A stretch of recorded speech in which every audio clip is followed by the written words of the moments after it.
En plus, en général, moi, je vois je suis plus sérieux quand j'enregistre. Ah, d'accord. Moi aussi, je fais attention à ce que je dis aussi. Donc, on est, je vais pas Vaïssé, donc on est à Vaïssé Yaakov. Il a été magnifique, ouais, bien sûr. Ok, ok. Tu veux lire toi, tu veux lire toi le passage ou tu veux lire toi? Oui, on commence par le début, ouais. Ah ouais, pourquoi pas. Ok. Alors, Vaïtzi Yaakov, Beersheba, Vayeler, Achava. Donc, il est parti de Beersheba, il est parti à Haran, pardon. Donc, Haran, c'est l'endroit où, à chaque fois qu'on parle de Haran, c'est l'endroit où Abraham il a vécu, c'est ça? Où il est parti vers Haran ou il était à Haran? C'est toujours ce que je comprends. Parce que Abraham, il était à Haran quand Hachem il lui a parlé, il lui a dit Lech Lecha. Haran, a Haran, priori, c'est Mésopotamie ou c'est limite, quoi, c'est ça? c'est ça, Limite ouais, c'est vers la frontière, a priori, la frontière nord d'Israël. Ouais. Tu vois, c'est ce qu'on voit ici, il est à Yaakov, il va avoir le rêve de l'échelle, il est encore en Israël, a priori. C'est pour ça qu'il y a les anges qui montent et qui descendent, et ça veut dire, tu vois, Rachid va dire, c'est les anges de Salaret, c'est les anges d'Israël, mais c'était pas les mêmes anges, etc. On sait pourquoi il veut à Haran ou on ne sait pas. Non, lui, ce qu'il veut aller, c'est en plus, c'est à Padanaram, tu as raison, ça, normalement, il devrait aller à Padanaram, Rama, c'est là où, oui, voilà, oui, juste avant, Esav a écrit ça avec Béni Yaakov, il avait envoyé à Padaram pour prendre là-bas une femme. Ouais. ouais, c'est ça. Et en fait, Harana, tu as raison, qu'en fait, c'est vrai que c'est bizarre qu'on nous dise qu'il est allé vers Haran, alors que c'est uniquement une sorte de, c'est uniquement une étape. C'est pas du tout, tu vois, ça veut dire, c'est sûr, Israël, il envoie là-bas à Padan. C'est quoi Padanaram? C'est où? Padanaram, tu vois, en fait, ça serait plutôt comme, ça serait, on va dire, l'Irak ou l'Iran, tu vois, Pourquoi Israël, il envoie là-bas? On a une idée? oui, parce qu'il veut qu'il se marie avec une femme de ce qui vient de d'où il vient, tu vois. Ah, c'est A priori, Abraham, il vient de Mésopotamie. Et tu vois, c'est ce qu'on appelle la Mésopotamie. La Mésopotamie, a priori, c'est un empire c'est un royaume qui est qui est une partie de l'Iran, une partie de l'Irak. Tu vois, c'est dans cette zone-là, là, entre le Tigre et l'Euphrate, si tu veux. Tu vois, c'est de là où, après, a priori, Abraham il vient. C'est de là où, tu vois, ça veut dire, c'est de là où Abraham il vient, où Abraham il est né, où sa famille elle vient. Ur-Kasdim et tout ça, c'est là-bas, si tu veux. Je ne sais pas si tu attends un peu, je vais essayer de mettre une carte si tu veux. Attends, essayer de voir. Tu vois, 2 secondes.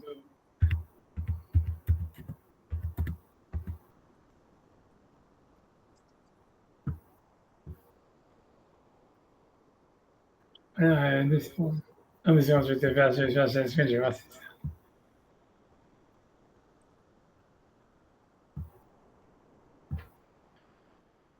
Tu vois, normalement, attends, je sais pas. Je sais pas ce qui se passe. Aïe, aïe, aïe, aïe. Tu vois, parce que j'essaie de. Tu vois, en fait, c'est parce que je voulais plutôt, je voulais zoomer sur le truc. En fait, tu vois, en fait, je sais pas si tu vois, en fait, c'est l'Irak. Euh, Tu vois, et donc, en fait, ça serait dans cette zone-là, tu vois, ça veut dire, tu vois, dans cette zone-là. Ça veut dire, là, en fait, ça serait vraiment l'Irak actuel. Tu vois, c'est là où il y a Bagdad, c'est dans cette zone, peut-être ici plus, tu vois. Si on te parle du Tigre et de l'Euphrate, donc, tu vois, entre la Jordanie actuelle et l'Irak, quelque chose comme ça. Et en fait, voilà, et Haran, normalement, ça devrait être à côté, tu vois, dans la région de Tel Aviv ou quelque chose dans ce goût-là, tu vois. A priori, tu vois.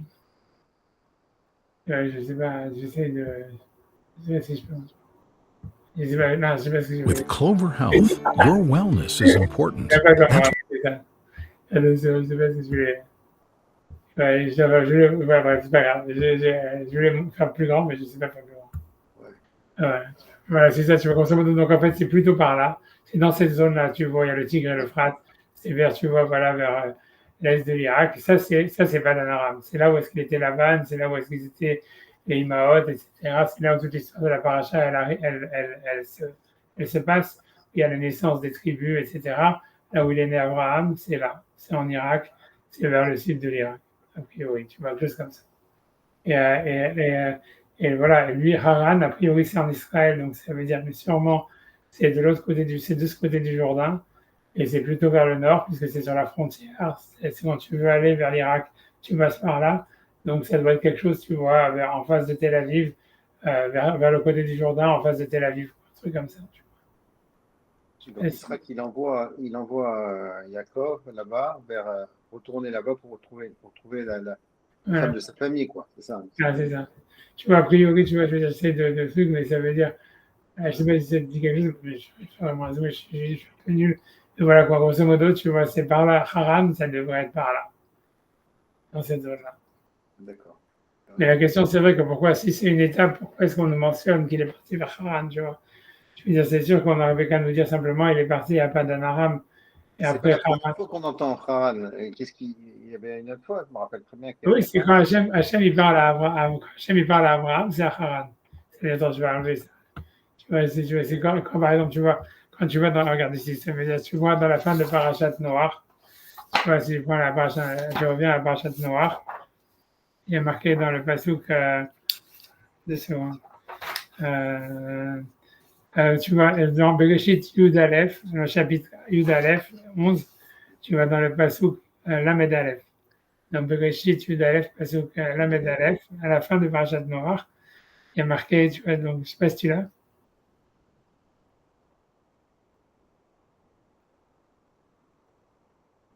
Tu vois? Oui. C'est mon internet qui.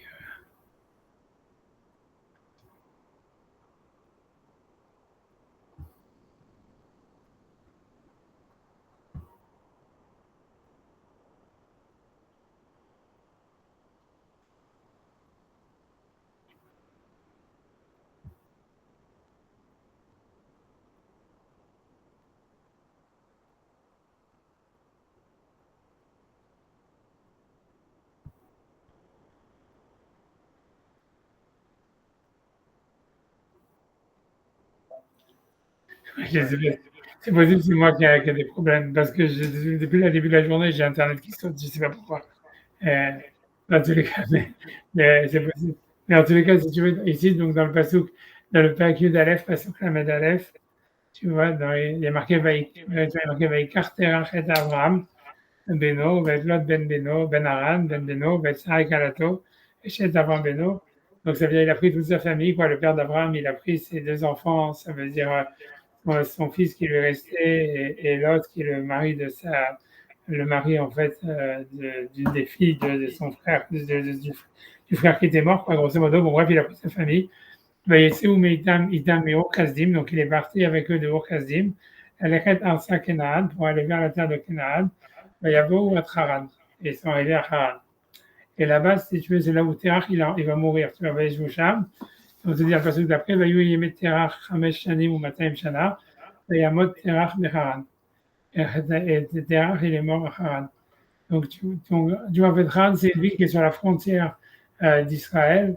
Tu vas sur le chemin pour aller entre la Mésopotamie, où tu vois ce qu'on a vu, le site de l'Irak, où Abraham il était né, a priori, où Terach il était né pour aller vers Israël. Et donc, Terach il était déjà pour aller vers Israël. Et quand il arrive dans cette ville de Haran, il est mort là-bas, quoi. Et c'est là où Hachem il dit à Abraham, Lech Lecha, a priori.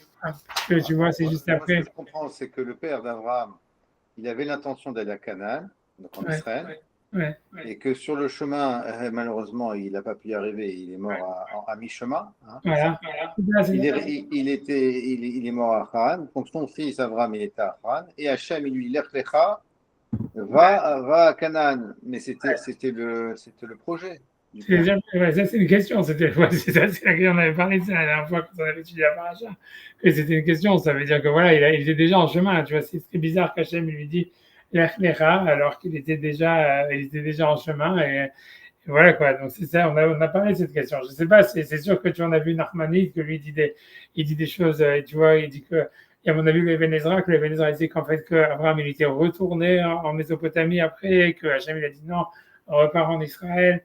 Mais c'est difficile, tu vois. Tout ça, c'est des questions difficiles, tu vois. Ça veut dire tu vois, c'est sûr, c'est une question difficile, puisque voilà, il était déjà en chemin, il était déjà, tu vois, a priori, le sens littéral, c'est que tu vois, Abraham, il s'était arrêté à Haran.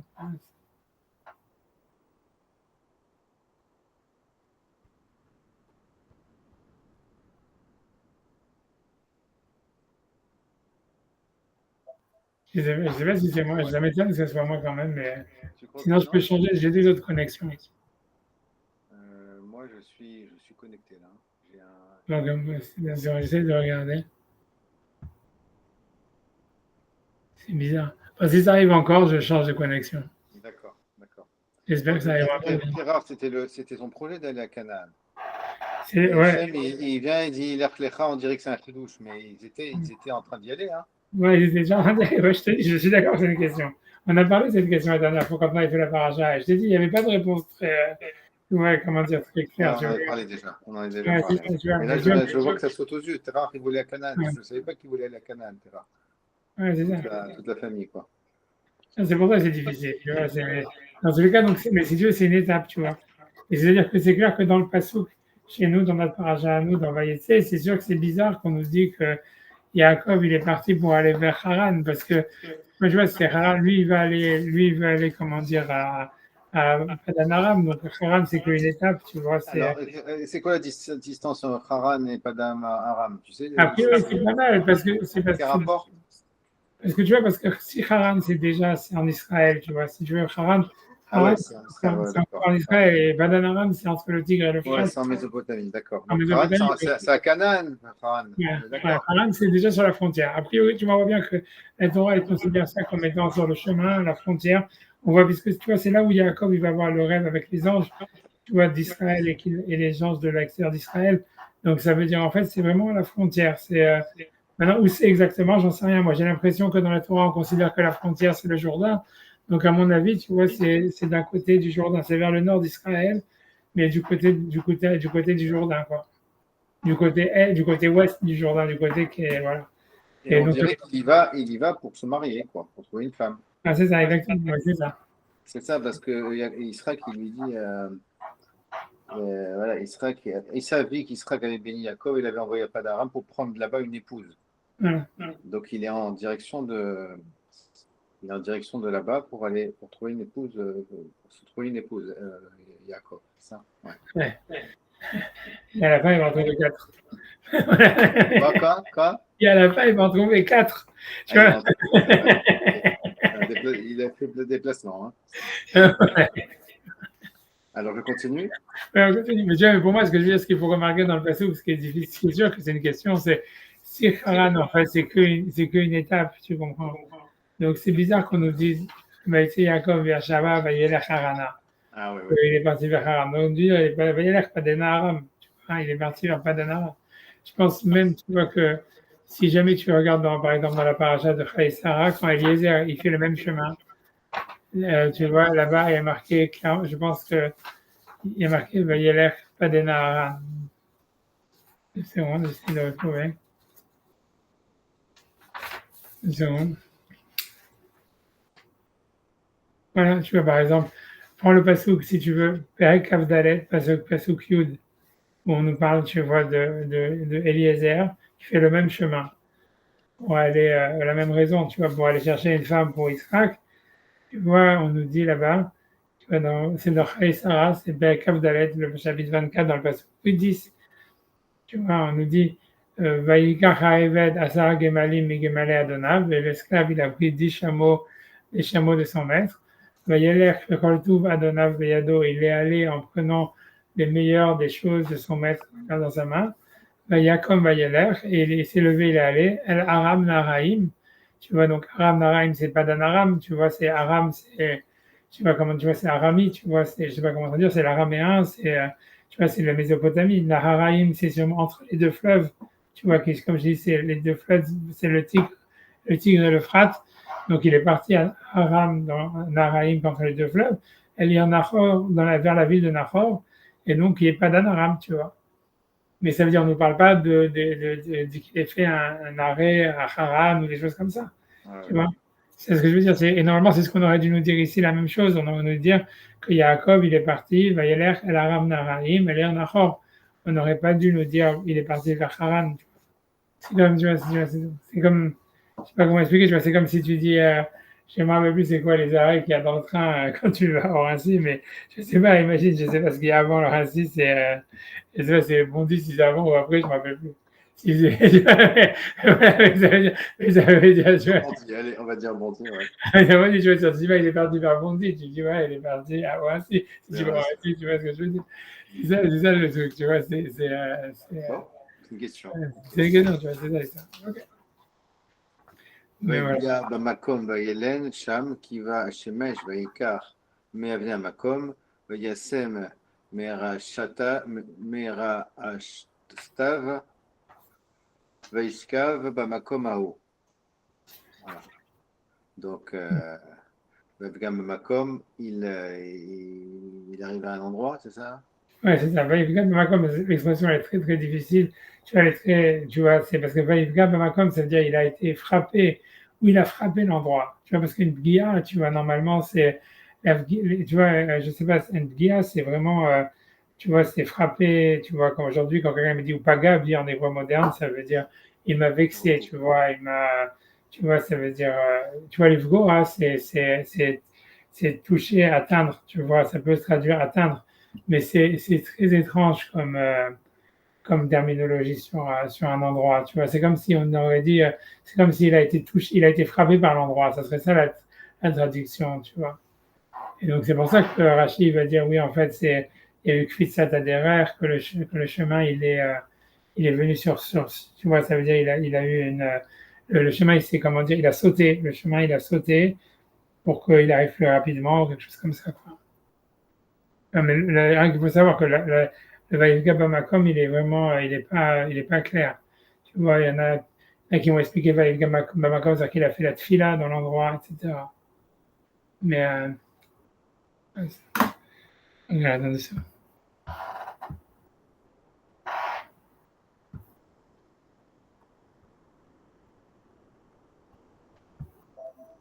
Je sais pas ce qui se passe, j'espère que c'est pas de mon côté, je sais pas, je vais essayer de changer de connexion. Je sais pas, honnêtement, je sais pas, parce que j'ai pas eu des problèmes quand même comme ça avant. Tu vas attendre, c'est vrai, j'essaie de voir. On change, et si c'est moi, ben, je verrai. Je sais pas si Voilà, toi, on peut rien faire, c'est pas, attention, moi, je pense pas, parce que je suis avec la fibre, moi j'ai un truc top là. ouais, normalement,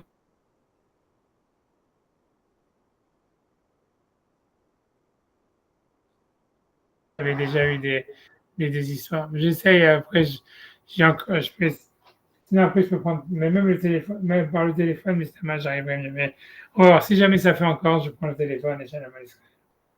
Et je peux mettre la caméra sur le téléphone et d'abord, tu vois, mais bon, D'accord, tu vois, mais, ouais. Ok, ok, donc j'espère que ça va plus arriver, désolé, hein. Mais tu vois, ok. Donc en tout cas, il a été frappé par l'endroit et c'est tout ça, tu comprends tout le rêve, hein, d'une manière générale, tout le rêve de l'échelle qu'il va y avoir maintenant, c'est pas du tout clair où ça se passe. Et tu vois, c'est beaucoup de midrashim, etc. Et on sait, tu vois, voilà, on sait pas. Ça veut dire, ce que je veux dire, tu vois, les midrashim, ils vont dire que voilà, toute la terre d'Israël, elle s'est mise en dessous de lui. Il y en a qui disent, tu vois, que c'était à Jérusalem. Tu vois, ça, géographiquement, tout ça, ça fait pas sens, tu vois. C'est-à-dire, puisque à la fin, Rachid, tu vois, on va te dire, Bamakom, c'était Jérusalem, c'était Haramoria, et c'est, tu vois, donc Haramoria, donc, s'il a Haran, tu vois, on te dit qu'il est parti de Beersheba. Beersheba, c'est dans le sud d'Israël. Et il va vers Haran, donc ça veut dire qu'il est déjà dans le nord, tu vois. Et ça veut dire qu'il va vers Haran, et a priori, on te dit après Vaïvga Bamakom, et a priori, on a l'impression que, alors que Jérusalem, c'est beaucoup, tu vois, c'est au milieu du chemin, c'est encore bien avant, tu vois. non, mais quand on dit Vaïeler à Havana, c'est la direction, c'est peut-être pas Ouais, l'hiver. ok. Mais même au niveau de la direction, c'est pas génial, quoi, parce que si tu veux, Jérusalem, c'est pas sur le chemin, tu vois, Ah, c'est-à-dire, tu vois, parce que Beersheba, si tu veux, on va dire, c'est le sud, mais c'est le sud, on va dire, est d'Israël, et en fait, si tu veux, Haran, ça serait le nord, mais ça serait aussi nord-est, alors que Jérusalem, si tu vois, c'est beaucoup plus déjà un peu vers l'ouest, c'est déjà vers la mer, tu vois, c'est pas, tu vois, c'est un détour de passer par Jérusalem. d'accord.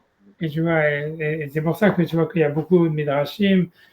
Tu vois, Rachid va parler, etc., de Vaïf Gabamakom, qu'est-ce que ça veut dire qu'il a été atteint par l'endroit, etc. Tu vois, ça veut dire, il semblerait que comment dire, au début, ça veut dire, voilà, tu en as qu'à regarder, tu vois ce que Rachid va dire, tu vois, ça veut dire, tu vois, il dit, tu vois, ça veut dire,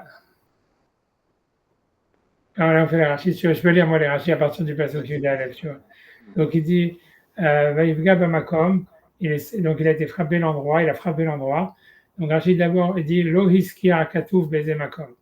Il dit le passage qui ne nous dit pas de quel endroit il est question.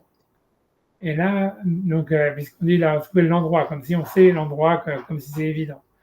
Donc, il dit Rachid que si on ne nous dit pas l'endroit, c'est le Makom Aniska, le Makom Acher, un endroit qu'on a déjà vu avant, qui est appelé Makom, et c'est Har Moria. C'est le mont Moria, qui est donc le mont qui a priori à Jérusalem, qui est là où il y a le Beth Amikdash, chez Nehemar, puisque là-bas, le verset aussi, il appelle cet endroit le Makom, au moment de la Kedat Israq, puisqu'il y a marqué Vayar et Makom Merachok, et il a vu l'endroit de loin. D'accord? Et donc, ok, donc après Rachid va expliquer c'est quoi l'histoire de Vaïvga dans le parachute après. Il dit Vaïvga au Paga Biriko, au Paga Beda Beshet. Donc il dit, j'imagine qu'ils veulent donner des exemples comme quoi le mot Livgoa qui veut dire toucher, être touché, être frappé, on le trouve ailleurs en ce qui concerne un endroit. Comme il dit voilà dans Jéricho, au niveau de Yoshua, il y aurait un passage, une expression de la même manière. Mais Rachid, si tu veux, il sait que c'est difficile, comme je t'ai dit que le mot nifgoa, c'est, tu vois, toucher ou attaquer, quelque chose comme ça. C'est pas un langage normal ça veut dire, en ce qui concerne un endroit. Tu vois, ça se dit pas en hébreu, nifgoa bamakom, ça se dit igia le makom, arriver à un endroit, où tu vois, ou aller à un endroit. Mais nifgoa, tu vois, c'est toucher, ou tu vois, être frappé, ou un truc comme ça. Et donc il dit, Rachid dit que Raman Midrash, mais pour donner l'explication à ce mot de Vaïvgar, en ce qui concerne le Makom, il dit Varboté nous Piachou la Tefila. Il dit qu'on retrouve que le mot Livgoa, ça peut vouloir dire prier. Comme on voit Aval Tivgabi, où Yirmiya, Hachem, il demande à Yirmiya, à Jérémie, de ne pas prier pour sauver le Yerushalayim, quand Hachem il annonce la destruction du Beth Amikdash, il dit à Jérémie de ne pas faire des tfilotes. Et il lui dit Val Tivgabi, ne fais pas des tfilotes.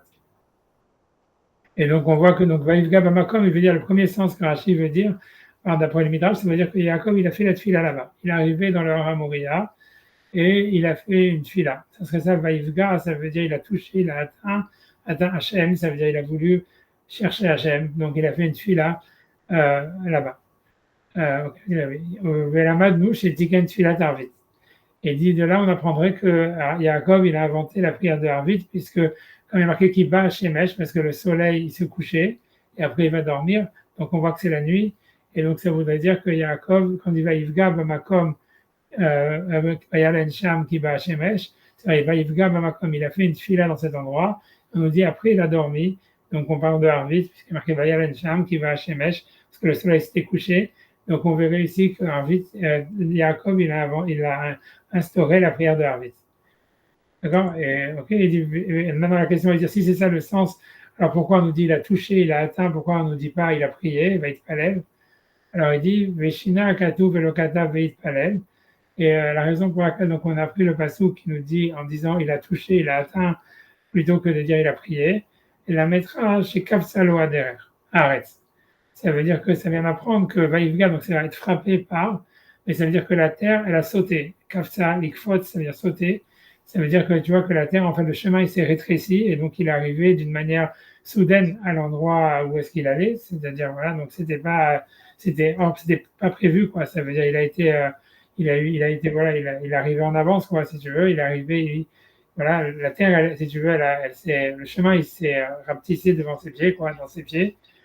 Comment chez mes frères, le Père Guy Anaché, comme c'est expliqué dans le Père Guy Anaché. Donc, ça veut dire, ok. Pour les deux waouh, alors. Alors, c'est ça. Alors, ça va être plus clair. Je pense que Rachid va dire.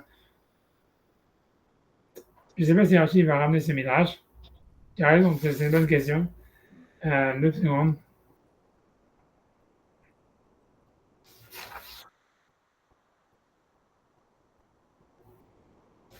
Je ne sais pas si Rachid, parce que Rachid, à mon avis, va ramener, mais maintenant où? Laissez-moi une seconde de regarder.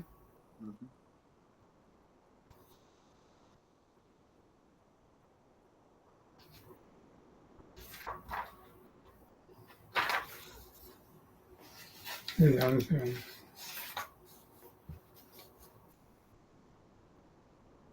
Vas-y, vas-y, j'ai 2 secondes, il ramène le Midrash, sinon 2 secondes, je vais le chercher, c'est tout, attends.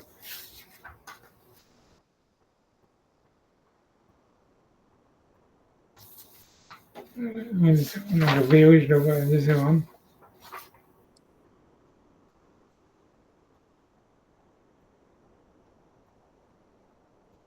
Tu vois, en fait, ça veut dire, Rashi le ramène. Maintenant,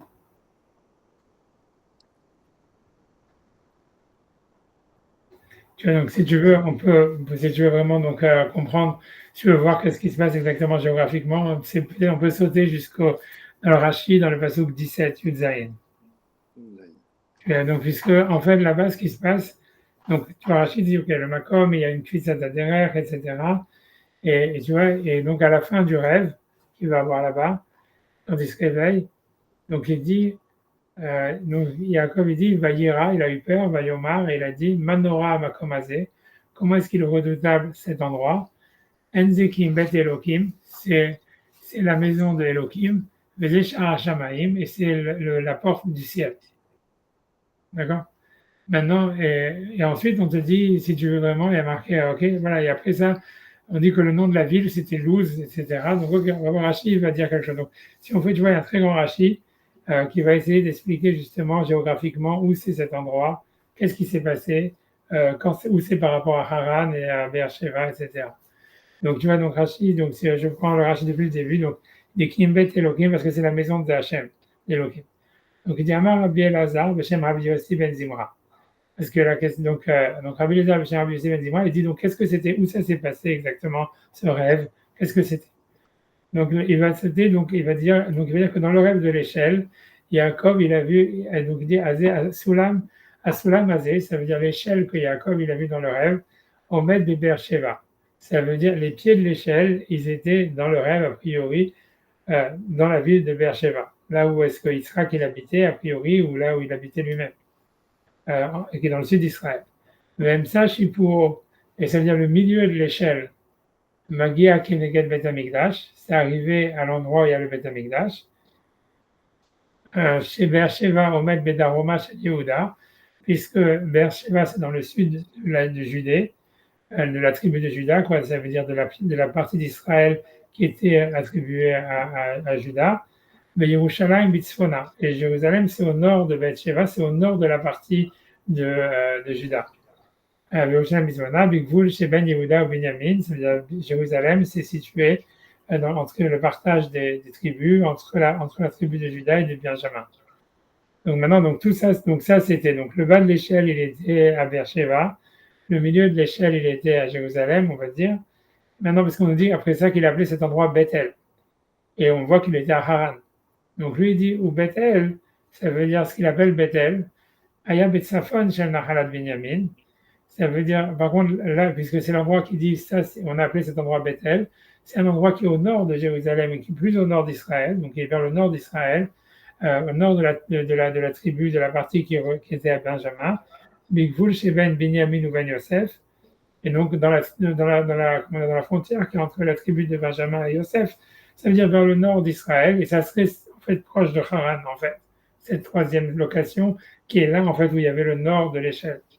Et c'est là où il se réveille, en fait, puisqu'il dit ça c'est Bethel, et donc il dit pas c'est Jérusalem, il dit c'est Bethel, donc ça veut dire voilà. Donc, et c'est le Midrash, il essaie d'expliquer comment c'est possible. Tu vois que il est au Beth Amikdash, en même temps il est à Haran, et donc en fait ça veut dire que dans le rêve, en fait, c'est comme si tu vois, en fait, lui il était véritablement à Bethel, qui est proche de Haran, mais qu'en fait dans le rêve, si tu veux, quand il s'est endormi, si tu veux, c'est Jérusalem.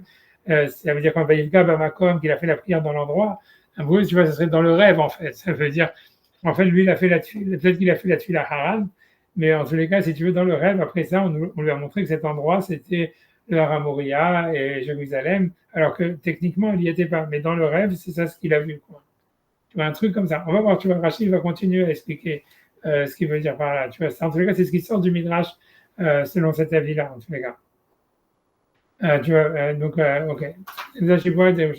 Klabé Shamrou, donc c'est dit, Klabé Shamrou, rabotez-nous. C'est ce que nos maîtres nous ont dit, ça va par rapport à ce que nos maîtres ont dit. Shamar Akadosh Baruch Hu, Tzadik Ze Bale Bet Maloni, Veipater Belolina. Et donc, il veut dire, donc, ça veut dire l'idée, et c'est par rapport à ce que nos maîtres ont dit, qu'Akadosh Baruch Hu, il a dit, c'est dit qu'il va passer dans mon hôtel et je ne vais pas le laisser dormir.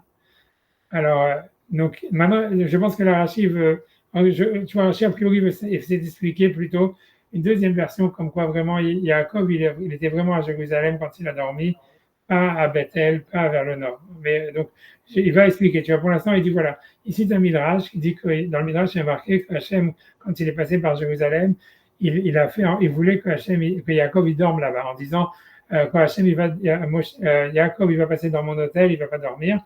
Et c'est pour ça qu'il a fait que le soleil s'est couché plus tôt pour qu'il dorme là-bas. Donc maintenant, donc Rashi, il fait que citer ce Midrash, et je pense qu'il va expliquer tu vois, une autre explication alternative où ça s'est vraiment passé, tu vois, par rapport à ça. Il dit donc, en tout cas, donc, il dit, Klavé Shamou, Avotenu, Shamar, Kadosh Baruch Hu, Tzadik Zeba, Lebet, Beloni, Vepata, Belolina, que Kadosh Baruch Hu a dit que ce Tzadik qui va passer par mon hôtel et il va partir s'endormir. Donc, Hachem, il a fait se coucher le soleil plus tôt.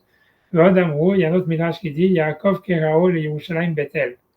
Que Yaakov, c'est Bethel, c'est Jérusalem elle-même, c'est pas une ville plus au nord, comme c'est marqué dans le premier Midrash que Rachid a cité. Vezu Luzi, Velo Yerushalayim.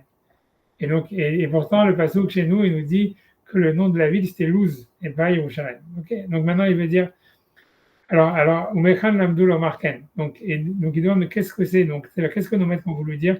Rachid lui-même, il ne comprend pas qu'est-ce que ça veut dire. Donc, maintenant, il va dire son explication à lui.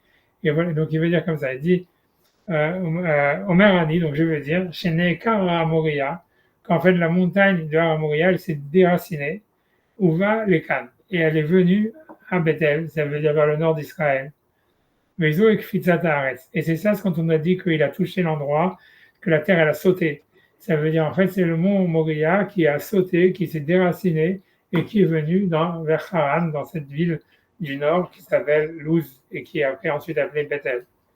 À Moura, Bishkitat Choulin, et c'est de ça ce que la Gemara dans Choulin, elle dit que la terre, elle a sauté.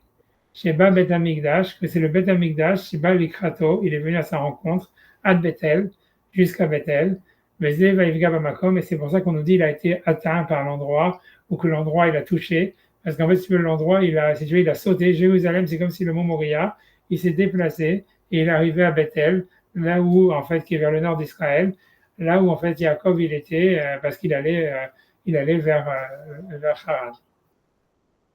Ok, donc ça, c'est ce que Rashi veut dire. Donc, ce que la première attention, ça arrive là dans Rashi. Rashi veut dire, en fait, tout se passe, en fait, dans une ville qui est au nord d'Israël, qui s'appelle Bethel ou Luz, etc. Et en fait, ce qu'on nous dit, qu'il a touché l'endroit, qu'en fait, il était dans le Beth Amikdash, dans le Har Moria, c'est uniquement qu'il y a eu un miracle, qu'en fait, si tu veux, cet endroit, il s'est déraciné, et il est venu dans le nord d'Israël au moment où Yaakov, il était là-bas. Parce que Hachem, il voulait que Yaakov, il dorme dans son hôtel. Et que son hôtel, en fait, c'était le Har Moria. Oui, mais tu vois, alors Rachid, maintenant, il va poser une question. Parce que Rachid, lui va dire, OK, il dit, mais pourquoi Hachem, il a besoin de faire ce miracle? Puisque de toutes les manières, Jérusalem, c'est sur le chemin. Tu vois, c'est un petit détour d'aller de Beersheba à Jérusalem, ensuite pour aller vers Bethel ou Haran. Comme on a vu, si tu veux, Beersheba, c'est tout en bas, c'est tout au sud. Haran, c'est tout au nord. Jérusalem, c'est au milieu. Donc, en fait, pourquoi est-ce qu'Hachem, il a besoin de lui faire un miracle? Pourquoi est-ce que lui-même, il n'est pas allé à Jérusalem dormir là-bas, tu vois? Ça veut dire, mais il n'était pas déjà, il était à Beersheba, il allait vers Haran. Ouais. Et à quel moment il a fait le rêve alors? A priori, tu vois, c'est selon Rashi, selon ce que le Midrash veut dire, selon ce que Rashi comprend, c'est qu'en fait, le rêve, il est tout au nord, il est vers Haran. Quand il est déjà arrivé alors? Presque Haran. Ça veut dire que Bethel, ça serait. À Haran. Ouais. Et il a fait le rêve, et Hachem, alors qu'il est passé par Jérusalem, il était déjà passé par Jérusalem. Ouais, voilà, exactement. Il aurait pu s'arrêter là-bas et on aurait évité de déplacer le moment. Voilà, à quoi il sert ce miracle exactement? C'est la question de Rashi. Pourquoi Hachem il aurait fait un miracle comme ça? Qu'est-ce que ça veut dire? Donc Rashi, là, on va prendre du moussard de cette histoire-là. Okay. Rashi va expliquer ça. Il va dire que tu vois, donc il va dire, donc c'est ce qu'il demande la question. Il me demande Shavar et Yaakov al Bet Amikdash, puisque Yaakov il est passé lui-même vers le Bet Amikdash. A priori, Jérusalem c'est en chemin, même c'est un petit détour en tous les cas. Madoua Loïc Vosham. Pourquoi est-ce que Hachem, il n'a pas fait que voilà, il s'endort là-bas et c'est tout, il fait coucher le soleil là-bas. Donc il dit Rashi, Ihu lo yahiv libe leitbalel, bimkom shitbalel avotav. Ça veut dire que lui, Yaakov, Hachem, il voulait pas faire ça parce qu'en fait, il a dit Yaakov, normalement, il est passé par Jérusalem, il aurait pu faire des tfilotes là-bas, puisqu'il savait que c'était l'endroit de la Kedah, et où Hachem, donc c'était un endroit propice à la tfila. Et Yaakov, il s'est pas arrêté, il s'en foutait, il est parti. Donc Hachem, il a dit quoi? Moi, je vais pas le retenir. Ça veut dire, si lui, il s'en fout de faire la tfila, alors pourquoi tu veux que moi, je vais le faire, je vais l'aider à faire la tfila ou à faire, à rester dans un makom kadosh, puisque même Yaakov lui-même, il avait montré du dédain par rapport à ça, tu vois. Et ça veut dire, c'est ce que Rachid dit. Alors, qu'est-ce qui s'est passé après? Tu vois, donc, lui-même, il n'est pas parti faire la tfila là-bas. Et on apprend que c'est important, si en Israël, d'aller au kotel, quoi, parce que, tu vois, alors, tu vois, c'est donc, au Minashama, il y a que vous. Ça veut dire, donc, est-ce que Hachem, lui, il va l'aider à faire la tfila là-bas, alors que lui-même, il n'en a rien à faire et il passe, tu vois. Donc, Iou a Haran Azal. Et donc, lui, il est arrivé jusqu'à Haran. Et donc, Yaakov, finalement, tu vois, lui, il avait fait son chemin, il s'en foutait. Et voilà, donc tout le monde s'en fout, tout va bien. Et dans Amrina de Bagid Anaché, comme c'est marqué dans Choulin, que Yaakov, il est finalement allé à Haran. Le Kram Mochiach, et le verset, il semble prouver, puisque le verset dit Vayel à Harana, il est parti à Haran. Et maintenant, ce qui s'est passé, c'est quoi alors? Kimata et Haran, quand Yaakov, il arrive à Haran, alors il a fait Teshuvah. Il a comme ça, il dit Rachid, ça veut dire Amar, il dit mince, tu vois, j'ai raté une opportunité. Ça veut dire j'ai raté l'opportunité d'aller faire la tfila à Yerushalayim. Donc il s'est dit je m'en fous, je retourne en arrière et je retourne à Yerushalayim. Amar Echar Shavarti al Makom chez Itvalelu Avotai Velo Itpalalti. Bon, est-ce que c'est possible que comme ça je suis passé par l'endroit où mes parents ont fait la tfila et j'ai même pas été faire la tfila? Yahiv Date le Merda. Donc il a dit ok, je vais rentrer, je retourne à Jérusalem, c'est pas grave. Chazar à Bethel. Et donc il a avancé jusqu'à Bethel, qui est pas loin. Et donc quand Hachem, il a vu qu'il avait fait un effort et que pour aller vers Jérusalem, et que tu vois, ça veut dire, et qu'il avait fait Teshuvah, ça veut dire il regrettait le fait de ne pas avoir, donc Hachem, il a fait un miracle. Kavsalo Haaretz. Donc à ce moment-là, Hachem, il a déraciné le à Moria et il l'a amené, tu vois, il l'a amené à Bethel pour qu'il n'ait pas besoin de retourner jusqu'à Jérusalem.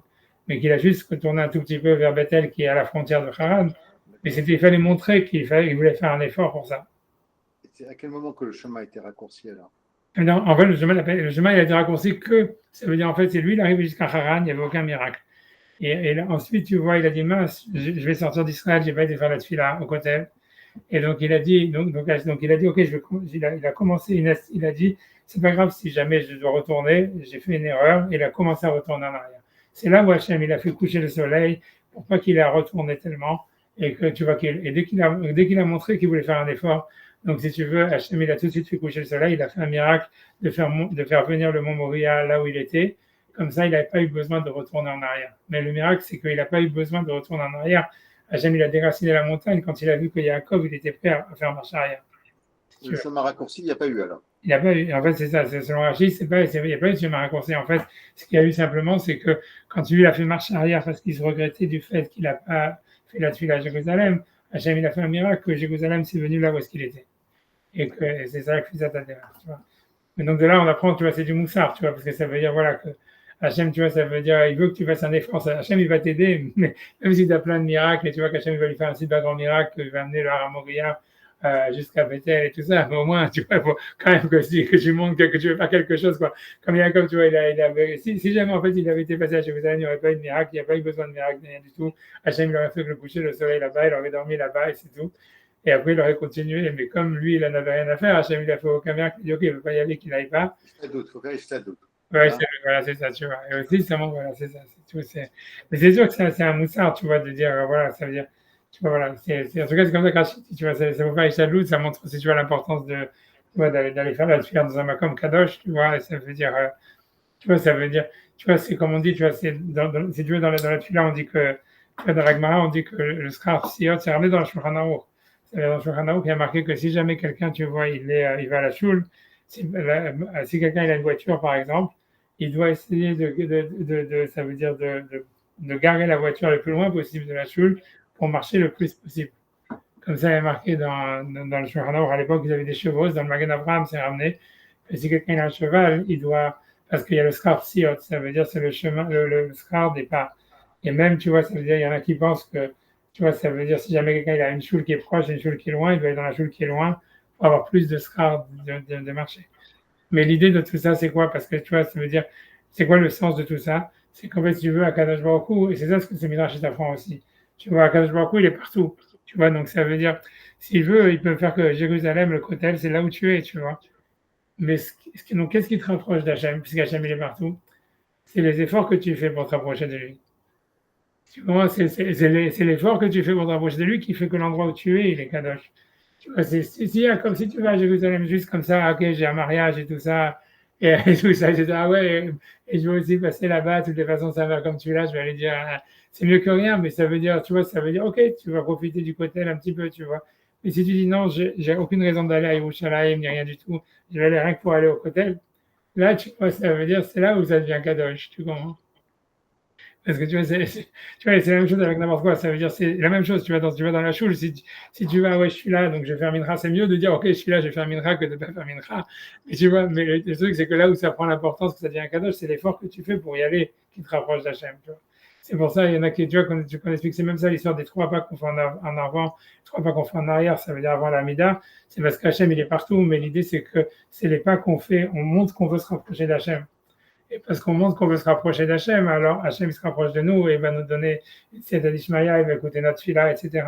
Mais si tu vois, ça te montre que c'est l'effort qui fait que tu te rapproches d'Hachem et c'est ça ce qui fait que l'endroit devient Kadosh. Tu vois c'est ça l'histoire. Tant qu'il n'avait pas fait d'effort, en fait, c'est comme ça, il n'a rien fait de faire la fila d'aller à Yerushalayim si c'est juste sur son chemin. Tu commences à arrêter presque rien, le truc. Et on voit qu'Hachem, il fait le miracle parce qu'il il a fait l'effort de revenir en arrière, en disant même, tu vois, ça veut dire même si jamais ça arrive en retard et je vais retourner en arrière, etc., il était prêt à le faire. Alors Hachem a dit, OK, maintenant tu es un tzaddik, maintenant moi je me rapproche de toi, maintenant moi j'amène le à mourir là où tu es. Tu vois. Et ben, mais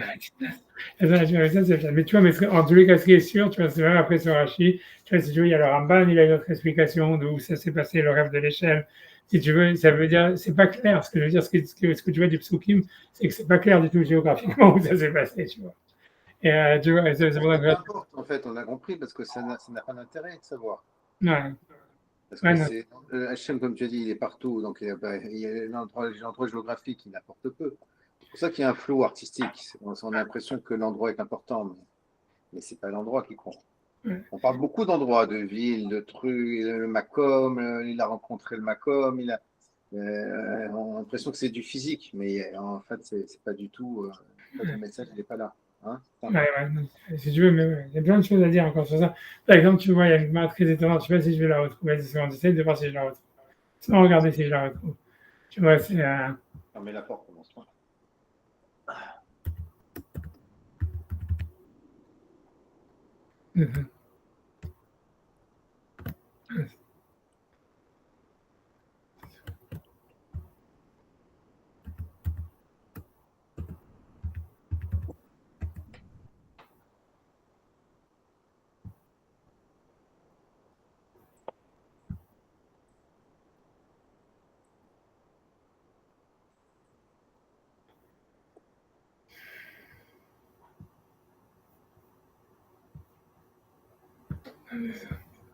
j'essaie de retrouver.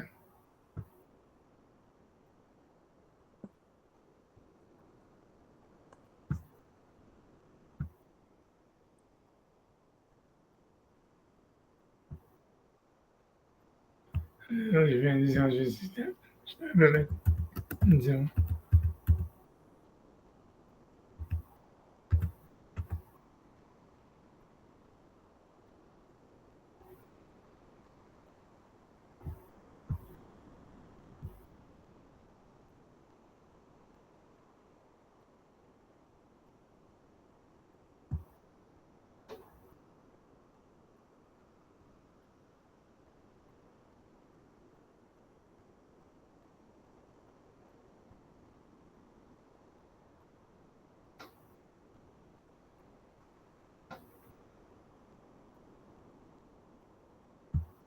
Disons, j'ai accès.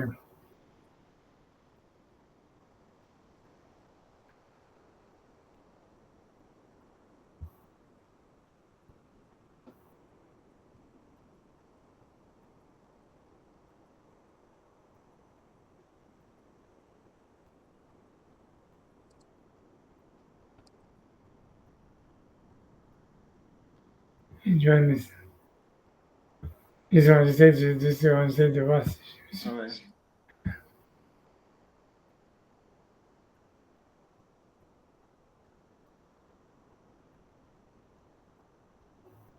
ouais, ça veut dire, regarde, tu vois, ça c'est une marque dans je vais essayer excuse-moi, j'ai pas encore fait ça screen.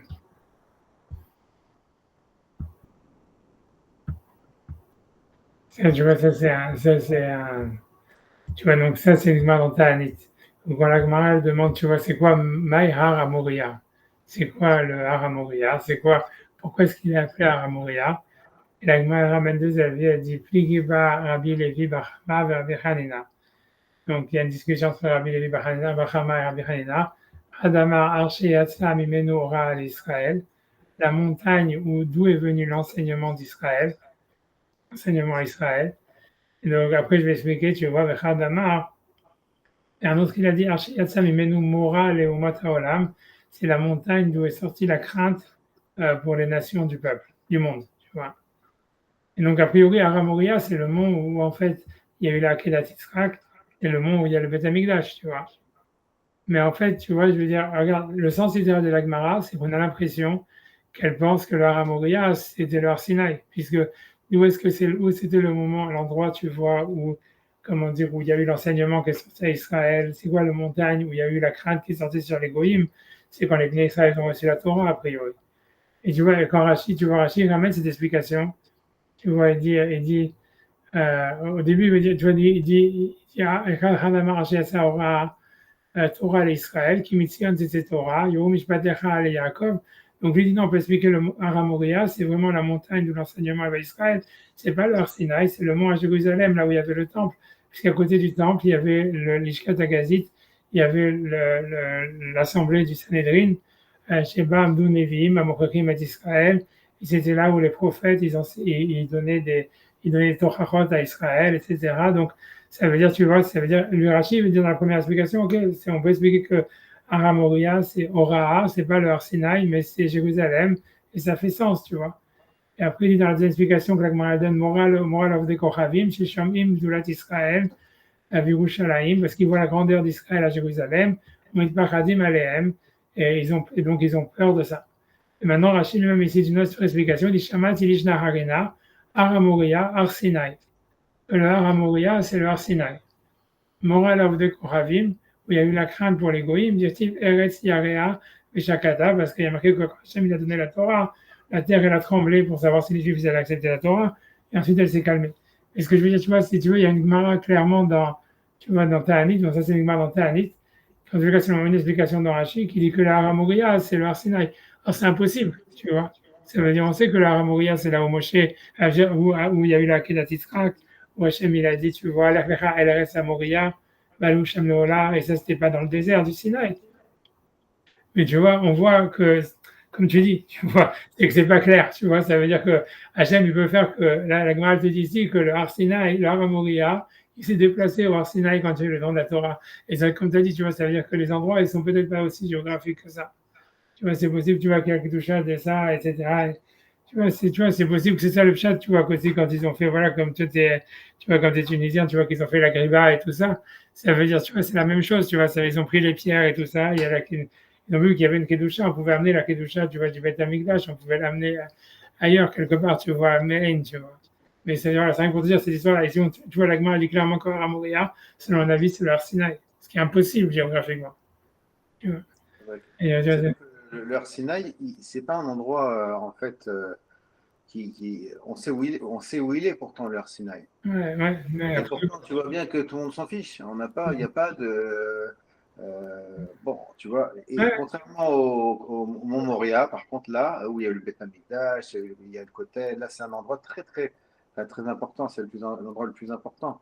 Comment on peut expliquer ces différences ouais, mais c'est toujours, c'est pas la même chose, c'est parce qu'en fait, tu vois, c'est parce que le Har Moria, et la réponse, tu vois, c'est ça la réponse. Ça veut dire, après ça, c'est la même chose. Je vais t'expliquer, là, tu vois, la différence, elle est simple, c'est parce qu'en fait, la Kedusha, ça veut dire du Har Sinaï, elle n'est pas venue, ce qui fait que le Harabait, il est Kadosh, que tu vois que Jérusalem, c'est Kitcha Rishona, Kitcha Lishata, et Kitcha Latilavo, c'est parce qu'en fait, c'est venu à cause des efforts des êtres humains de construire Jérusalem. Alors que le Har-Sinaï, c'est Hachem, il est descendu, les Juifs n'ont rien fait pour recevoir la Torah. Ils ont dit simplement Naaseh Benishma, et c'est Hachem qui s'est dévoilé, et c'est tout, tu vois. Donc, une fois qu'Hachem, il est reparti, l'endroit, il n'était pas Kadosh. Ce qui fait qu'il y a une Kedusha, c'est les efforts que tu fais, tu vois, c'est le même Yesod. Tu vois, c'est les efforts que tu fais qui font que la Kedusha, elle reste, tu vois. Avant qu'il soit construit le Beth Amikdash, il y avait Akedat Israël, surtout. Et Akedat, c'est le symbole même de l'effort. C'est l'épreuve ultime, quoi. Ouais. Mais si tu. Et pourquoi il a été construit là-bas, le Beth Amikdash? Parce qu'il y a eu Akedat. J'imagine que c'est ça. C'est l'Akedat qui a fait. Ouais, ça veut dire, tu vois, en fait, c'est super étrange que tu vois qu'en réalité, tu vois, à aucun endroit dans la Torah, il y a marqué que le Beth Amikdash devait être construit à Jérusalem. Tu vois, c'est marqué nulle part. Tu vois, à chaque fois, Hachem, quand il parle du Beth Amikdash dans la Torah, il dit à la Makom Asher Ephrar, l'endroit que je vais choisir, comme si ce n'était pas choisi d'avance, tu vois. C'est une grande question dans les commentateurs. Pourquoi est-ce que Hachem jamais il mentionne le nom de Jérusalem et il dit pas au Bnei Israël où est-ce qu'ils vont construire le Beth Amikdash? Et tu vois, mais c'est une question. C'est pour ça que pendant 300 ans, depuis Josué, quand Yoshua il arrive, il met le Mishkan de Moshe, il le met à Shiloh, c'est à côté de Tel Aviv. Et en fait, le Mishkan, il va rester à Shiloh pendant 300 ans à peu près, plus 350 ans. Et voilà. Et ça veut dire, il n'y avait pas jamais ils ont construit au Beth Amikdash. Mais tu vois, ça veut dire, c'est qu'une fois que, ça veut dire, le Mishkan, ça veut dire pendant que les Juifs vont arriver en Israël, et ils ne vont pas construire le Beth Amikdash. Et le Mishkan, les korbanot et tout ça, ils vont être faits dans le Mishkan de Moshe, qui va être gardé, qui va être fixé quelque part, dans un endroit qui s'appelle Shiloh, c'est à côté, dans le nord d'Israël. C'est à côté de Bethel, si tu veux. C'est plus vers l'ouest, tu vois, vers la mer. Et si tu veux, voilà, et ça va rester comme ça pendant plus que 3 siècles. Et ça veut dire, et ça veut dire ensuite, tu vois, le Mishkan Shiloh, il va être détruit parce que à cause dans une bataille avec les Philistins, etc., qui est perdu. Bref. Et en fait, si tu veux, bon après ça, ils vont récupérer l'Arche Sainte, etc. par la suite.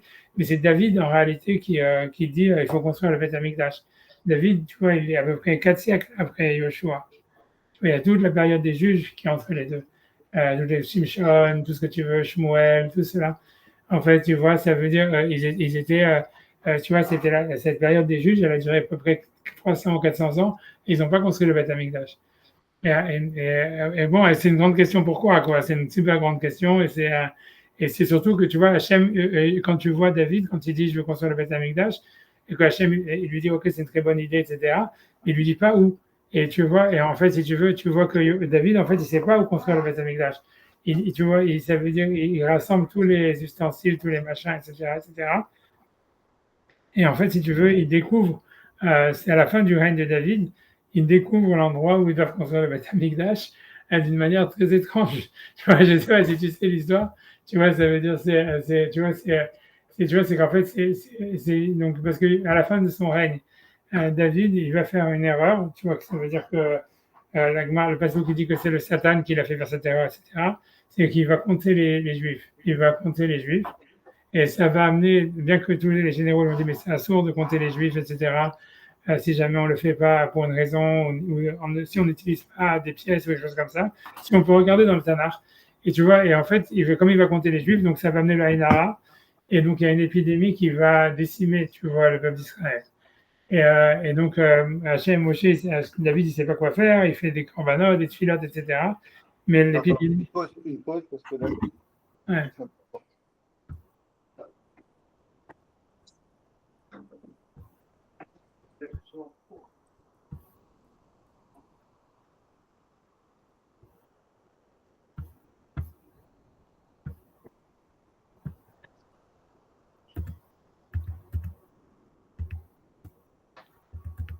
Attends, donc tu dis David, il ne savait pas où était l'endroit, et je juste répète-moi rapidement comment il a su l'endroit. Tu vois comment il a su, si tu veux, c'est comme si tu veux, je ne vais pas chercher le truc. En fait, c'est cette raison, c'est qu'en fait, il compte les Juifs à la fin de son règne, etc.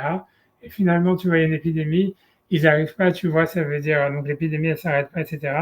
Et il y a un moment, si tu veux, David, il est en train de faire des tfilotes avec le Kohen Gadol et tout le monde, et il voit à un moment que, si tu veux, le malach, il voit l'ange de la mort, il voit le malach Hamavet qui s'arrête, tu vois, tout ça c'est marqué dans le Tanakh, hein, c'est pas des Midrashim ni rien, c'est dans le Tanakh lui-même à la fin du Sefer Shmuel Bet.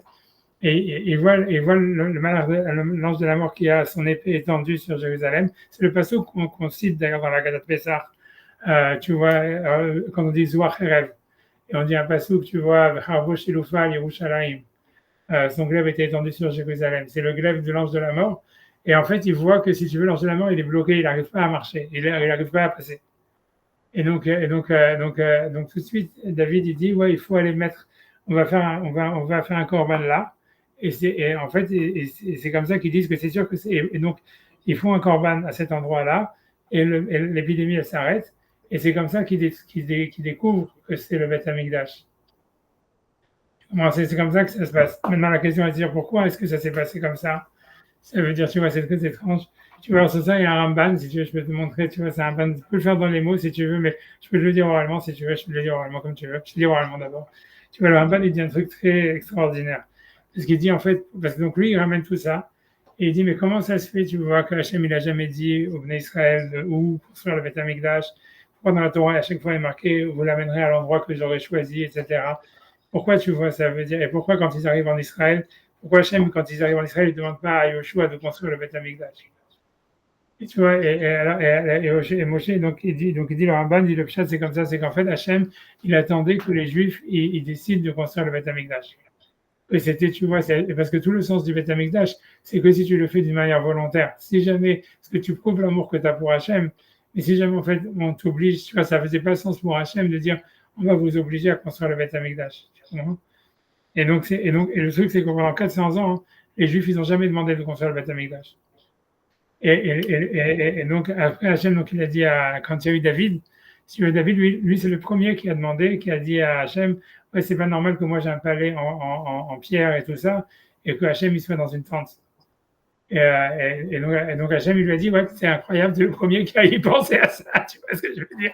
Et donc, quand on a le Psukim, tu vois, Hachem, il dit, comme tu as dit ça, c'est pour ça que toi et ta famille vont régner sur Jérusalem tout le temps, sur l'âme Israël tout le temps. C'est parce qu'il a dit ça.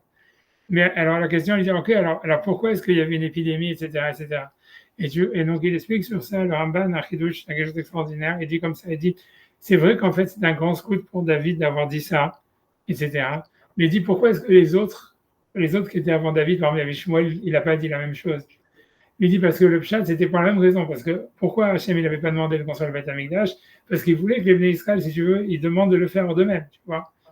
Et il savait, par exemple, Shmuel, que si jamais lui demandait de faire le Beth Amikdash, ça allait être une accusation sur les Juifs. Pourquoi ils n'ont pas demandé, tu vois?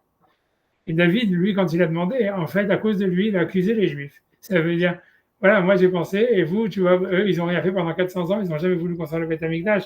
Donc lui, en fait, il a mérité, si tu veux, de construire le Beth Amikdash.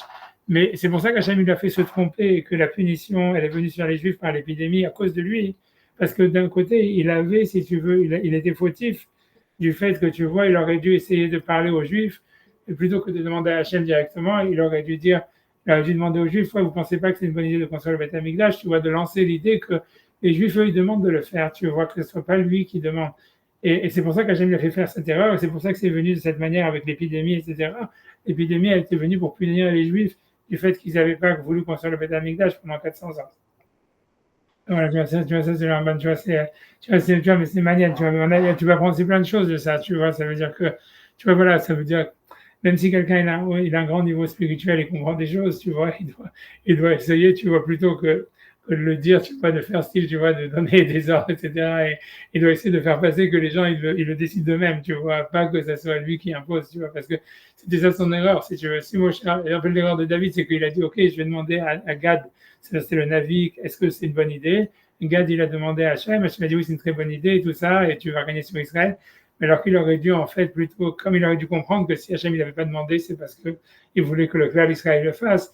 Donc lui, il aurait dû juste, tu vois, envoyer, tu vois, lancer l'idée. Tu vois. Il avait compris qu'il fallait que qu'une personne le demande. Ouais. Mais il fallait que ce soit une demande du peuple, si tu veux. Il fallait que ce soit une demande. Il ne pouvait pas l'imaginer, ça, que ça vienne du peuple. Qu'une personne le demande, c'est déjà qu'il n'y avait personne qui le demande jusqu'à présent et que lui, il prend l'initiative de le demander, c'est déjà bien. Oui, non, c'est sûr, c'est pour ça qu'il a eu ce mérite que tu vois que c'est voilà, et on dit. Vous ne pouvez pas imaginer qu'il fallait que ça vienne du peuple.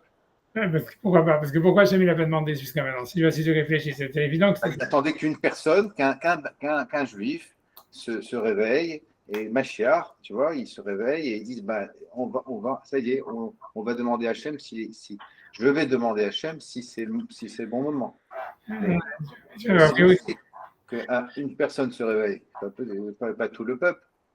Tu vois, le peuple tu vois, ça veut dire, tu vois, dans la Kabbalah, il y a un grand lien de ça, tu vois, ça veut dire que, tu vois, parce que, tu vois, ça veut dire, on dit qu'en général, tu vois, ça veut dire le clan Israël dans sa généralité, tu vois, ça veut dire le clan Israël, et tu vois, il a appelé, tu vois, Tiferet, c'est par rapport à Yaakov, tu vois, c'est la tribu, et par contre, tu vois, les leaders du clan Israël, ils sont liés à la sphère de Malchut. Et tu vois, en fait, pour que, tu vois, c'est-à-dire pour qu'il y ait le Mashiach, etc., il faut que la Tiferet et la Malchut, elles soient liées ensemble. Tu vois, s'il y a une déconnexion, tu vois, entre, tu vois, les leaders et le Ham, et tu vois qu'ils n'arrivent pas à faire passer le message, ça peut pas amener, tu vois, le Mashiach, tu vois, c'est ça l'idée, tu vois. Et David, il aurait dû, tu vois, essayer de faire, tu vois, de communiquer avec le peuple plutôt que de demander directement à Hachem. Comme si, tu vois, de demander peut-être au Sanhedrin ou demander à, tu vois, au Rabbanim, de lancer l'idée, que les gens d'eux-mêmes, ils disent, ah oui, c'est une bonne idée, viens, on va le construire. Et après, on demande à Hachem, tu vois, pas demander à Hachem directement, tu vois, etc. C'est un lien comme ça, tu vois. Alors, en bas, il y a ça, etc. Après ça, je sais pas, si tu veux parler sur l'histoire du Macom, si tu veux quelque chose de plus profond, comme tu veux, si tu veux, si tu veux là, tu veux quelque chose un peu, tu vois, kabbalistique, tu vois, un peu plus amok, si tu vois, tu vois, dans le Nefesh HaChaim, si on peut faire dans les mots, mais parce que tu vois, le Nefesh HaChaim, il explique, tu vois, l'histoire que la Tfila, comme tu dis, on voit dans les Midrashim et dans la Kabbalah, si tu veux, que la Tfila est toujours orientée vers le Makom. Tu vois, parce qu'on dit par exemple, Achen Libecha, dans la lettre du Ramban, par exemple, il est marqué Achen Libecha Lifnei Makom Baruchu. Ça veut dire prépare ton cœur devant le Makom Baruchu. Ouais, tu vois, même il y a marqué Kolam Mitpalel, dans la Gemara d'Ambrachot, il dit Yechaven Libo la Makom. Il faut qu'il soit Mechaven son cœur vers le Makom, que ça veut dire Akadosh Baruchu. Mais pourquoi est-ce qu'à chaque fois on nous dit Makom? Même quand on dit, tu vois, dans la Tfila, on dit Baruch Kevod Hashem Imekomo. Béni soit l'honneur d'Hachem Imekomo. Mais tu vois, donc dans les Haïm, il parle, tu vois, beaucoup de ça, si tu veux. Et ça veut dire, je sais pas si on fait dans les mots pas, je te dis peut-être à l'oral, si après on fait dans les mots pas comme tu veux. Tu vois, le Nefesh Haïm, il dit que l'idée, c'est que quand quelqu'un il fait la tfila, le makom, ça veut dire quoi qu'Hachem, c'est le makom du monde, tu vois. Donc ça veut dire, et l'idée, c'est que, en fait, Hachem, ça veut dire, l'idée, c'est comme ça, c'est que Hachem, au fond, tu vois, ça veut dire, nous, on est Hachem. Ça veut dire que, quand on dit Hachem, c'est Fatah Tiftar, tu vois, Hachem ouvre ma bouche, au fil à quitter la terre et que ma bouche, elle doit raconter tes louanges. En réalité, ça veut dire, en fait, c'est Hachem qui fait qu'on fait la tfila. Ça veut dire, c'est nous, tu vois, nous, on croit qu'on décide de faire la tfila et on fait la tfila, mais en fait, c'est Hachem qui décide, en fait, de nous donner la force de faire la tfila et qui fait la tfila à travers nous. Si tu vois, en fait, tu vois, dans la Kabbalah, en fait, si tu vois, c'est pour ça qu'on parle toujours de réunifier la Shrina avec elle-même, la Shrina d'en haut avec la Shrina d'en bas. Parce qu'en fait, si tu veux, c'est Hachem, il fait travailler, il s'exprime à travers notre corps pour, si tu veux, bon, comme si tu disais, c'est faire la tfila lui-même, si tu veux. C'est c'est dans la Kabbalah, mais c'est un truc comme ça, tu vois, ça veut dire, nous, on n'est que, en fait, si tu veux, je sais pas, un ustensile, tu vois, un truc, un ustensile pour qu'Hachem, il fasse la tfila à travers nous, pour lui-même, tu vois, pour que la Shrina puisse descendre dans la terre et amener un Shefa Bracha et tout ça. Il dit que c'est ce que ça veut dire qu'un homme doit mechaven au makom. Et on peut expliquer que c'est ici aussi le pshat dans Yaakov de Vaïvga Makom, qu'il a fait la tfila dans le makom et ramène dans le Zohar, qui a marqué comme ça. Que ça veut dire en fait que c'est de comprendre en fait que Hachem, c'est de comprendre qu'en fait on a un ustensile d'Hachem. Ça veut dire, tu vois, donc quand quelqu'un il fait la tfila, il doit normalement, lui il dit là-bas dans le Nefesh HaChaim, il dit un homme il ne doit pas penser, surtout quand il fait le Shemona Esrei, à ses problèmes personnels et à où est-ce qu'il est, etc. Il doit se voir comme s'il était en fait dans le ciel, séparé de son corps, et que c'est tu vois c'est Hachem qui fait la tfila, si tu veux, qui s'exprime à travers son corps, ou que c'est son corps qui fait la tfila vers Hachem, et que lui tu vois il est extérieur, etc. Et c'est comme ça qu'il réunifie Hachem avec lui-même, ou la Shekhinah d'en haut avec la Shekhinah d'en bas, et puis un Shefa Bracha qui descend. Et tu vois, après, si quelqu'un veut faire une tfila personnelle à la fin de la tfila, alors il peut, mais le Icar, c'est, tu vois, c'est la bracha, elle est juste, tu vois, de dire que c'est Hachem qui s'exprime à travers toi, que c'est Hachem, quoi, comme si c'est Hachem et que toi tu te retires de ça, et ça le makom, comme on dit, Morkevod Hachem et Mekomo, ça veut dire en fait, nous on est, tu vois, les malachim ils disent Kadosh, Kadosh, Hachem Sevakot, et à la fin on dit, tu vois, en fait, Morkevod Hachem et Mekomo, c'est les malachim, c'est Hachem qui les fait parler. Nous, quand on dit la Kedusha, c'est Hachem qui nous fait parler. C'est pour ça qu'Hachem, il est Kadosh, parce qu'en fait, nous, on devient Kadosh, parce qu'on prend conscience que c'est Hachem qui se fait la tfila lui-même, comme nous, on fait la tfila, tu vois, au fond, d'une certaine manière. Ouais, c'est ça le makom, tu vois. Si on peut regarder dans les mots, tu vois, c'est ça l'union, tu vois, de Shem ou Mekomo Shel Olam Ben Olam Meko. Et dans le Zohar, c'est marqué comme ça, le Vaïv Gaba Makom, notre paracha, c'est ce qui est marqué sur Yaakov. Un homme, il doit faire la tefila comme ça, il doit essayer de sortir de lui-même. Il ne doit pas penser à lui-même. Il doit comme s'il doit, il doit penser qu'il est dans le Rabbeinu Yonah, il y a marqué qu'il doit penser comme s'il était dans le Beth Amikdash et qu'il était séparé de son corps et qu'il voit, si tu veux, son corps qui est dans le Beth Amikdash en train de faire la tefila à Hachem. Ça a marqué un truc comme ça. Et c'est whatever, tu vois, c'est tu vois, dans les Shachar, il y a beaucoup de, c'est très long là-bas, ça veut dire, il fait beaucoup de, parce qu'il explique beaucoup l'idée, parce que lui, il rend ça vraiment d'une manière, c'est dans le Shar Gimel, avec la Kabbalah, de c'est quoi tu vois, avec le Sefer Yetzirah, d'expliquer que c'est ça Hachem, il n'est pas le makom du monde, parce qu'il dit que il dit qu'on peut penser comme ça que quand on fait la tefila, mais que dans les mitzvot, on ne doit pas penser, parce qu'il dit, en fait, si tu veux, Hachem, ça veut dire Hachem, il est partout, Hachem, il est tout, etc. Et ça, c'est au niveau d'Hachem vers nous. Et ça veut dire, mais nous, en tant qu'être humain, en tant qu'existant, en fait, quand on fait les mitzvot, etc., on ne peut pas penser que, voilà, on est Hachem. On doit penser, tu vois, qu'on sert Hachem, etc. Mais dans la tefila, alors c'est ça qu'on doit être dans le makom. Ça veut dire qu'on doit faire comme si on n'existait pas. Et c'est comme si c'était Hachem, tu vois, qui se parle à lui-même, etc. Et que nous, on n'est que des ustensiles pour faire, tu vois, ça veut dire, tu vois, c'est un peu contradictoire avec ce qu'on a dit un petit peu, parce que tu avais parlé de l'effort tout à l'heure. Tu as dit ouais, mais tu vois, mais parce que l'effort, tu vois, mais l'effort, tu vois, lui, il dit, tu vois, c'est un chidouche, tu vois, c'est un Nefesh HaChaim qui dit comme ça, mais c'est comme ça que les Mekoubalim, le Mishnah Berurah, il dit la même chose, tu vois. Le Mishnah Berurah, ça veut dire, c'est un grand chidouche. Le Mishnah Berurah, parce que lui dit, par exemple, que dans la suite, par exemple, le Mishnah dit, tu vois, je veux dire, avant de ramener le Mishnah Berurah, que lui ramène le Nefesh HaChaim, mais ça veut dire que lui, il pense que quand Hachem, il nous demande, tu vois, ça veut dire, parce qu'il y a marqué dans la Torah, et donc lui il dit en fait que la voda, il ramène, lui il pense, tu vois, que le nefesh, tu vois, pour lui c'est pas en fait la kavana, le nefesh, c'est pas l'intention. Pas une seconde. Ouais. Je vais te ramener, tu vois,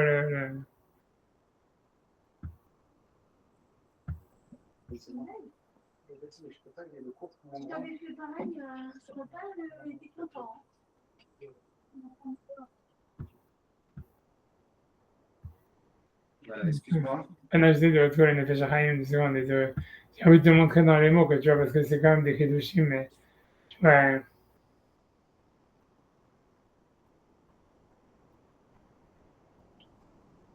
Tout à l'heure, tu avais dit que qu'Hachem, il apprécie l'effort, le fait que c'est ça qui fait que l'endroit devient kadosh.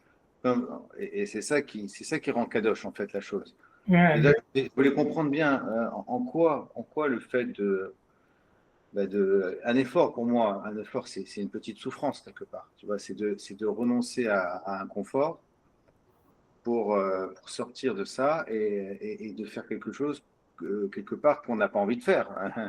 Si on est sincère avec nous-mêmes, quand je fais un effort, c'est que en fait, au fond de moi, j'ai pas envie, mais je le fais quand même parce que je fais un effort. Moi, si c'est ça l'objectif, c'est bizarre parce que normalement, ça devrait être fait avec sans effort, parce qu'on devrait adhérer complètement, tu vois. Et c'est ça que j'arrive pas à comprendre. ça veut dire, tu vois, l'effort, a priori, tu vois, ça veut dire, c'est pas la même chose, tu vois, c'est ce que l'effort, il est peut-être dans l'action, dans la décision de prendre l'action. Ce que lui, il veut dire, tu vois, ça veut dire, je vais essayer de retrouver, je vais essayer 2 secondes, il faut que j'arrive à le retrouver 1 seconde. Si c'était 2 secondes. 2 secondes. Je vais essayer de retrouver, désolé, hein, mais.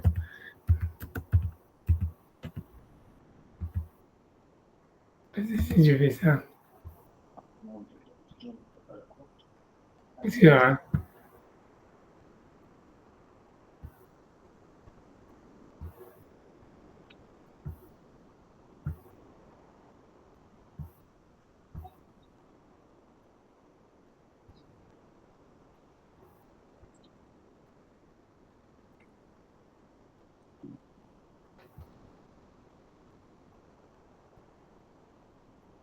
Je veux bien comprendre ce qu'on attend de nous.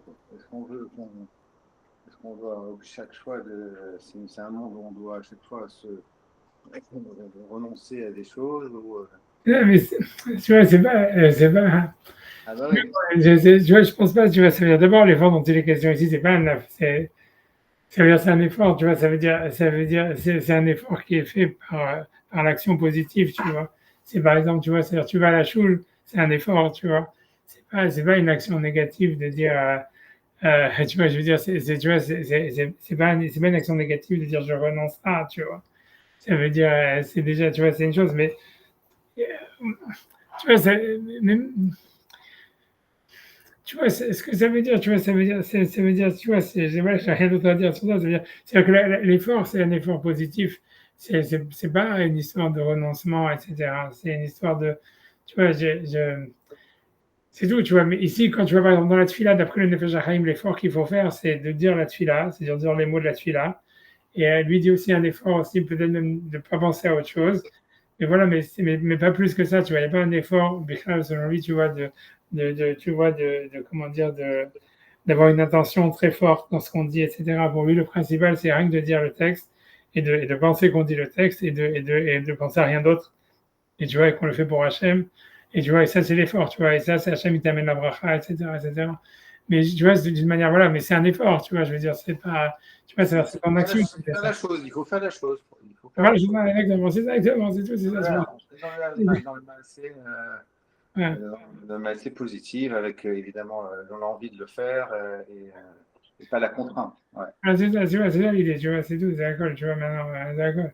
Après, voilà, j'ai rien d'autre, tu vois, si j'essaie, parce que si j'essaie de chercher, tu vois, j'ai de chercher cette histoire-là, tu vois, de Kitcha, le Rambam, tu vois, il explique, mais ça veut dire, je te dis, c'est ça le sens de, parce que tu vois, c'est pour ça que Jérusalem, c'est vraiment lié, la Kedusha de Jérusalem, elle reste, parce qu'en fait, ça a été fait par le Beth Amikdash, et le Beth Amikdash, il a été construit par les hommes, et même quand le Beth Amikdash, il est détruit, la Kedusha, elle reste à Yerushalayim.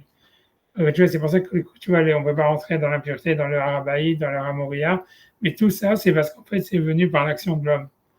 C'est ça, tu vois, et l'effort, il a mis la Kedusha. Mais donc, même si le building, il n'existe plus, même si le résultat de l'effort, il n'est pas là, c'est l'effort, il met une Kedusha, et ça, c'est éternel. Et tu vois, et dans le reste de Jérusalem, c'est de la. Moi, je l'aurais traduit plus par la volonté, tu vois, le ratson. Attends, donc qu'est-ce que tu veux, tu vois, mais ça veut dire Hein. l'action, tu vois, ça veut dire. C'est venu Peut-être par l'action. Peut-être que le mot, c'est pas effort, l'action, en tous les cas. C'est venu par ouais. l'action des hommes. C'est pas Hachem qui est venu. Dans leur Sinaï, c'est Hachem, il est venu, il a dit, voilà, je me dévoile ici, et voilà. Et donc, une fois qu'il est parti, il n'y a plus rien, tu vois. C'est ça l'histoire, tu vois, ça veut dire, c'est venu par l'action de l'homme. Ça veut dire, c'est les venus Israël, ils ont dit, voilà, on va construire le Beth Amikdash, on va faire ça, quand tu veux. Donc, ok, le mot effort, il est mal dit, mais c'est venu par l'action des hommes. Et donc, même si le résultat il est plus là, la Kedusha reste. Et par contre, tu vois, le reste d'Israël, il n'y a pas de Kedusha d'après Midoraïta sur le reste d'Israël, parce qu'à cause de ça, parce que les Juifs, même s'ils ont fait l'effort de conquérir la terre, et ben, ils n'ont pas fait un effort spirituel comme ça, il dit le Rambam, ils ont fait un effort matériel. Et une fois qu'ils avaient perdu la conquête, donc ils n'avaient plus de Kedusha sur la terre. Et tu vois, ça veut dire, mais c'est ça l'idée, tu vois, et voilà, d'accord, mais c'est ça ce qui est marqué dans la Lacha, c'est repris, tu vois. On voit bien que Midoraïta, si tu as pris la Torah, il n'y a pas, bien qu'on fait, tout ce qu'on fait des mitzvot qui dépendent d'Israël, en Israël, comme le Maaser, la Shemitah, tout ça, c'est que dans le rabbinique, parce que la Kedusha, elle est pas, qui a eu la première fois, elle a disparu avec, tu vois, avec le fait que les Juifs ils ont été partis de là-bas, etc. Et c'est pas revenu. Ça veut dire, on dit que la Kedusha d'Israël Midoraïta, d'après la majorité des avis, elle a disparu quand le peuple d'Israël il est parti de là-bas et elle n'est pas revenue, tu vois. Et par contre, tu vois, ça veut dire la Kedusha d'Yerushalayim, elle est restée parce qu'en fait, elle a été faite par l'action de l'homme, tu vois. Ça veut dire, eux, ils ont construit le Beth Amikdash, ils ont construit les endroits pour manger les corbanotes, etc. Donc, c'est venu de leur action. Et c'est pour ça qu'une fois que même que le Beth Amikdash est détruit, etc., la Kedusha, elle reste la même chose. Tu vois, tu vois, c'est un truc qu'on voit de la chose. Je sais pas quoi d'autre dire des autres choses. Je t'ai dit, il y a une autre question. Après ça, je vais arrêter sur ça, mais ça veut dire, dans la paracha, je dis la grosse question qui a pas vraiment de réponse claire dessus. Après, je te laisse avec cette question. Et tu vois, donc dans la paracha, il y a la naissance de tous les tribus pratiquement. Et ça veut dire sauf, tu vois, ça veut dire Binyamin. Et en fait, quand tu regardes dans l'histoire, la question qui est super difficile dans la paracha, c'est que Léa, tu vois, elle a 4 enfants. Tu vois, je te dis, elle a 4 enfants. Et après ça, tu vois, elle est contente parce qu'elle dit à Hachem, voilà, je suis reconnaissante à Hachem. Et donc, voilà, elle a eu sa partie en disant, voilà, elle savait qu'il allait y avoir 4 femmes et que chacune allait de recevoir 3, et elle a eu 4. Donc, elle dit, voilà, pas modèle d'Hachem, maintenant je suis reconnaissante à Hachem. Et voilà, et donc elle n'a plus de raison d'avoir des enfants, etc. Et après ça, il y a Rachel, elle donne son esclave pour avoir des enfants. Et elle a 2 enfants, elle a Naphtali et Asher, je crois. Et en fait, et après ça, comment elle s'appelle? Léa. Ah, pardon, ça, c'est Naphtali et Asher, c'est deux trucs. Mais ça veut dire Léa, elle dit, ah voilà, elle va donner son esclave à Yaakov pour avoir des enfants encore, tu vois. Et la question est de dire, mais pourquoi elle a fait ça? Tu vois, ça veut dire, on comprend, tu vois que les autres, tu vois, ça veut dire, voilà, elle a déjà eu sa partie des enfants. À chaque fois que quelqu'un il donne une esclave pour avoir des enfants, c'est parce qu'elle est stérile, tu vois. Ça veut dire, mais elle n'était pas stérile, puisqu'elle avait déjà eu des enfants, elle a déjà eu 4. Donc, tu vois, pourquoi elle fait ça, tu vois. Et ça, c'est une grande question. Je te dis, tu vois, Ramban, il pose la question, et c'est impossible, sa réponse qu'il dit, c'est complètement impossible. Il lui dit, oui, c'est parce que Hachem, elle pensait qu'il fallait conquérir la terre d'Israël, et donc il fallait que Yaakov ait une armée, et il fallait des centaines d'enfants, et il fallait le plus d'enfants possible. Mais tu vois, c'est bizarre, tu vois. C'est, tu vois, dans le passage, si je montre dans le psukim où c'est marqué là, tu vois, c'est dans, ouais, C'est ça que j'ai pas compris. Regarde, le passouk, hop, hop, Yud Zayin. ouais, Vaishma Elokim El Léa, Batar Vateled Leakov Ben Hamishi. Ok. ouais. Et donne un cinquième fils. Vatomer Léa, Nathan Elokim, C'est, Sechri Aisham Natati Shifrati, Leishi. Alors, j'ai eu ma récompense parce que j'ai donné ma servante à mon mari. ouais, C'est parce qu'elle a donné sa servante qu'elle, ouais, elle va avoir un autre enfant, elle. Quel ouais. rapport? Et parce que c'est pour ça qu'elle a béni sa servante, c'est parce qu'elle voulait avoir plus d'enfants, tu vois, c'est ça l'histoire. Ça veut dire, Non, tu mais vois, comme tu dis. parce que j'ai donné mon mari à ma servante, j'ai le mérite d'avoir un enfant, un nouvel enfant moi-même. Ouais, ouais, Non?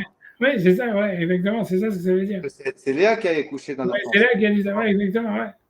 Et Et comment tu comprends ça? tu vois, ça veut dire que c'est pour ça qu'elle avait fait, ça veut dire l'idée, c'est, on voit que, tu vois, c'est comme ça que ça marche, tu vois, puisque Rachel, elle a fait ça a marché, Sarah, Ouais. elle a fait ça a Pourquoi ça marche marché. comme ça? Ça Parce marche que c'est comme du ça, ça veut cassette? dire, c'est parce que tu vois, le truc, c'est, ça veut dire, Charles David Feinstein, il avait l'habitude de dire, tu vois, c'est quand il y a marqué sur Chava, Hachem, Abraham, quand Adam, il a appelé sa femme Chava, parce qu'il y a marqué Kiaïta Em Kol Chai, parce que c'était la mère de tous les vivants. Et lui dit, en fait, c'est une ségoule, ça veut dire que le fait d'être mère, c'est toujours lié à tous les vivants. Ça veut dire que c'est pour ça toujours une ségoula, si une femme n'a pas d'enfant, d'aider quelqu'un d'autre à avoir des enfants. Parce qu'on voit que c'est ça, c'est M. Kol Chai. Tu vois, Adam, quand il a créé Chava, il appelait Chava qui a été M. Kol Chai. Une femme qui n'a pas d'enfant, c'est quoi la ségoula, répète? C'est d'aider quelqu'un d'autre à avoir des enfants. Aider quelqu'un d'autre à avoir des enfants. Ouais, c'est ça, les gens. Donc, tu vois, c'est comme si tu vois les esclaves, elles n'avaient pas d'enfants, si tu veux, parce qu'elles ne pouvaient pas se marier ni rien. Donc, normalement, elles étaient condamnées à ne pas avoir d'enfants, tu vois, puisqu'elles étaient des esclaves. Mais voilà, c'est tout. Et donc, tu dis, ah voilà, donc c'était plus une Yeshua pour l'esclave, tu vois, que maintenant, elle va avoir des enfants. Donc, tu aides quelqu'un qui ne veut pas normalement avoir des enfants à avoir des enfants. Alors, ça fait une ségoula que toi, Hachem, il va te donner des enfants parce que c'est M. Kol Chai. C'est ça ce qu'il disait, qu'on voit qu'Hachem, à chaque fois, il dit, quand Adam, il donne le nom de Chava à sa femme, il dit, Ki Haïta M. Kol Chai. Elle était la mère de tous les vivants. Tu vois, qu'est-ce que ça veut dire? Chava, elle ne peut pas avoir donné naissance à tous les vivants. Tu vois? Mais ça veut dire, c'est qu'en fait, ça te montre que dans la maternité, c'est-à-dire que c'est une ségoula pour qu'une femme puisse avoir des enfants, en fait, la maternité, c'est qu'elle aide il faut qu'elle aide quelque chose. Est-ce qu'elle a aidé Rachel à avoir un enfant, Léa? Elle a aidé sa servante à avoir un enfant, mais est-ce qu'elle a aidé Rachel? Tu peux dire indirectement, c'est comme l'histoire de Pénina, tu vois, puisqu'elle était jalouse et tout ça, etc. Donc peut-être tu peux dire indirectement, tu vois. Mais voilà, mais tu vois, Pénina, elle a perdu tous ses enfants, Shalom, tu vois. Mais voilà, mais ça veut dire, ok, est-ce qu'elle elle était plutôt la cause que Rachel, elle était, comment dire, stérile, parce qu'il y a marqué que normalement c'était Léa qui était stérile, qui aurait dû être stérile. Et c'est parce que Hachem, il avait la haine de Léa. Alors Hachem, il lui a il lui a donné des enfants et il a fait Rachel Akara. Il a inversé ça, il a inversé le truc. La raison pourquoi c'est comme ça, c'est notre histoire, parce qu'a priori, Rachel, elle était coupable du fait que Jacob, il a haïssé Léa. Tu vois, ça veut dire que normalement, tu vois, ça veut dire, parce que quand tu regardes l'histoire, ça veut dire que parce que voilà, Rachel, tu vois, Rachel, elle a donné sa sœur, elle a donné son mari à sa sœur, tu vois. Mais normalement, tu vois, ça veut dire, voilà, ok, une fois que tu as fait ça, hein, tu ne continues pas à lui tourner autour, tu vois. Alors que, elle, tu vois, puisque elle a continué, puisque tu vois, 7 jours après, tu vois, après qu'il s'est dit, ah voilà, c'est des trucs, machin, et il a dit, ok, Lavan, il a dit, ok, alors je te marie la deuxième, elle a dit, d'accord, tu vois, ça veut dire, normalement, l'idée, c'est que si tu tu vois, si jamais, tu vois, imagine, c'est pas, moi, je suis pas une femme, mais imagine, tu vois, que Yaakov, tu vois, ça veut dire tu vois, ça veut dire il est amoureux d'une femme, tu vois, d'une fille. Imagine, quelqu'un, c'est une fille, et quelqu'un est amoureux de lui, et tout ça, etc. Mais elle a pitié pour sa sœur et tout ça. Donc, elle se dit, bon, moi, je suis plus belle, tu vois. On va dire comme ça, que Rachel était plus belle que Léa, a priori, c'est comme ça. Donc, elle allait peut-être sûrement pas avoir de problème à trouver un mari, si tu veux. Léa était plus un problème. Donc, disons que tu vois, elle dit, OK, je veux aider ma sœur à se marier. Et tu fais une magouille comme ça, tu vois, tu dis, voilà, ce type-là, il est amoureux de moi et tout ça. Hop, je vais changer la nuit et hop, il va se marier avec ma sœur. OK, après ça, tu dis pas, ah ouais, quand le type, il veut se marier, elle dit, ah ouais, mais moi, je veux me marier avec elle. Et la sœur, normalement, si c'est une sœur d'équête, elle dit, OK, non, ça y est, tu t'es marié avec ma sœur, tu fais ta vie avec elle. Et bon, moi, je vais trouver un autre mari, tu vois. Alors, tu vois, Rachel, elle n'a pas fait ça. Tu vois, elle a dit non, je veux me marier avec toi, tu vois. Elle n'a rien fait. Elle n'a rien fait. C'est À lui deux, qui. à deux gars, elle a été d'accord de se marier avec Jacob et a priori, elle lui tournait autour, tu vois. Ça veut dire ça, elle ne serait pas mariée avec elle, tu vois. Et Parce donc, qu'il a dit, tu m'as arnaqué. Tu voilà, m'as arnaqué. ok, Ok, d'abord tu épouses celle-là, après tu épouses l'autre. ok, Tu peux ça dire. c'est Laban qui dit ça, mais ça veut dire, on voit, tu vois, ça veut dire, parce que regarde, si tu regardes le passouk, si tu regardes le passouk, tu vois, il y a marqué, tu vois, c'est dans le passouk, si tu regarde comment c'est marqué ici, tu vois, il y a marqué, une seconde, il dit, tu vois, donc, quand il se marie, tu vois, il dit,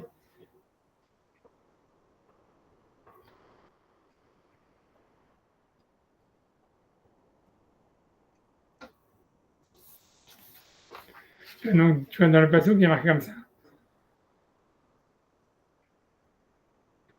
Si tu prends le passouk Kaftet, tu vois, dans le chapitre, pardon, dans le père Kaftet, le passouk Lamed, tu vois.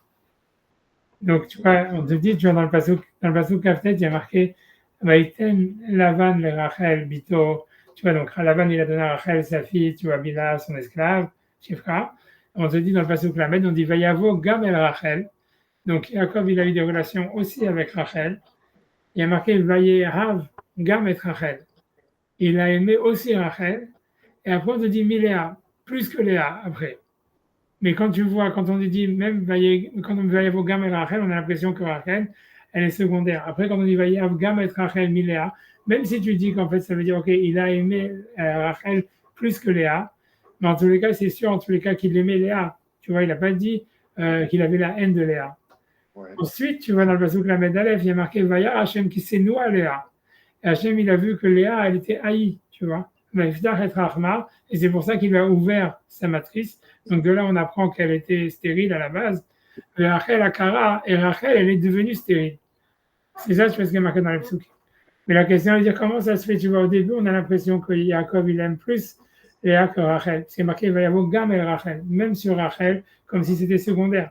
Ensuite, on dit, il a aimé Rachel plus que Léa, mais il aime encore Léa, mais il aime plus Rachel. Et après, on te dit, Léa, elle était haïe.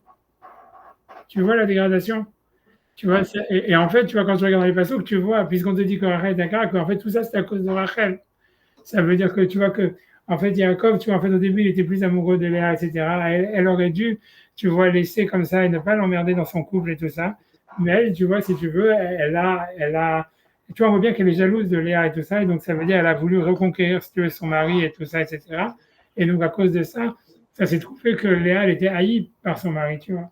Donc, Ça, c'est le Farsim qui le dit ou c'est ton interprétation? c'est pas, pour être honnête, tu vois, non, c'est pas de moi, c'est de mon rave, de Ravel Bartholomé, ça. Il a lu, Comme ça, il disait, je me rappelle que tu vois, une fois, il m'avait dit, ah, est-ce que lui, il a une source dans un midrash et tout ça, etc. Mais lui, c'est comme ça que, ouais, à chaque fois, dans le shiur, il le disait, tu vois, il disait ça. Il disait que c'est ça l'erreur, et que c'est pour ça qu'Hachem, il avait puni, que tu vois qu'elle était stérile, et que même, tu vois, après, ce qu'on voit dans le passage, ça, c'est marqué dans le midrash, que Rachel Akara, c'était un Onesh, et que Vaïftar Hachem et Rahma, que normalement, c'était Léa qui était, en fait, stérile, puisque Hachem, il a besoin de lui faire un passouk. Ça, c'est marqué dans le midrash. Comme il est marqué Vaïftar Hachem et Rahma, ça veut dire qu'Hachem, il fait un nest, qu'elle a des enfants. Ça veut dire qu'à la base, c'était Léa qui était stérile. Où tu vois que qu'elle a eu un nest. Regarde, lis le Bazouk Lamed Aleph. Il est marqué Vayar Hachem qui s'est noué à Léa. Lequel Lamed Aleph 31, Kaftet Lamed Aleph. Chapitre 29, verset 31. Ah, ouais. Ah, c'est parce qu'il n'était pas aimé qu'il lui a ouvert Seno, ça ne veut pas dire pas aimer, Seno, ça veut dire haï, haï. Sano, les snow, ça veut dire haïr. Tu vois, ça Comme veut elle était haïe, elle a eu sa. Elle était dire, c'est plus. un matrice qui a été ouvert. Donc ça veut dire qu'avant elle était fermée. Tu vois, ça c'est le Midrash qui dit ça. Ça veut dire qu'en fait elle était stérile, mais comme elle était haïe, donc Hachem, comme pour whatever, ça veut dire qu'elle était, parce que Hachem, parce qu'elle était une victime, si tu veux. Donc Hachem, il a fait qu'elle ait des enfants. Et comme c'était à cause de Rachel, donc Hachem, il a puni Rachel qu'elle était stérile, parce que le passage qui dit Rachel Akara, ça veut dire qu'avant elle n'était pas Akara. Tu vois, ça c'est ce que le Midrash dit. Ça c'est marqué dans le Midrash. Ça c'est pas Rav Nathan ça c'est dans le Midrash. Dans le Midrash, il y a marqué clairement qu'on voit du passage que à la base, Léa, elle devait être stérile et Rachel n'était pas stérile. Mais que comme Léa, elle était haïe, donc Hachem, il a inversé. Tu vois, ça c'est marqué dans le Midrash, mais fourrage. Maintenant, ce que Rav Nathan, lui, a montré par rapport à ça, c'est que quand tu regardes dans les psukim d'avant, tu vois qu'au début, Hachem, Léa, Jacob, il aimait plus Léa que Rachel. Puisqu'il y a marqué Vayavu Gam al Rachel.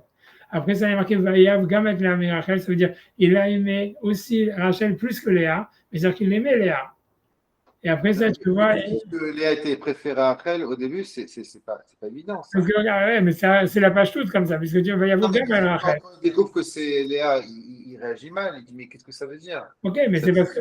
Il voulait Rachel, il ne voulait pas Léa. Oui, mais tu as raison, mais parce qu'en fait, l'idée, c'est que si jamais, en fait, parce que le plan, ça veut dire ça marchait parce que, en fait, si tu veux, Jacob, il aurait aimé Léa, si jamais Rachel, elle avait pas cherché, tu vois, si tu veux, si tu veux, à rentrer dans l'histoire. Tu vois, ça veut dire une fois qu'elle avait laissé, tu vois, sa sœur se marier, normalement, toi, tu dois t'enlever de l'histoire, tu comprends? Tu commences pas, toi, à tourner autour et tout ça, etc.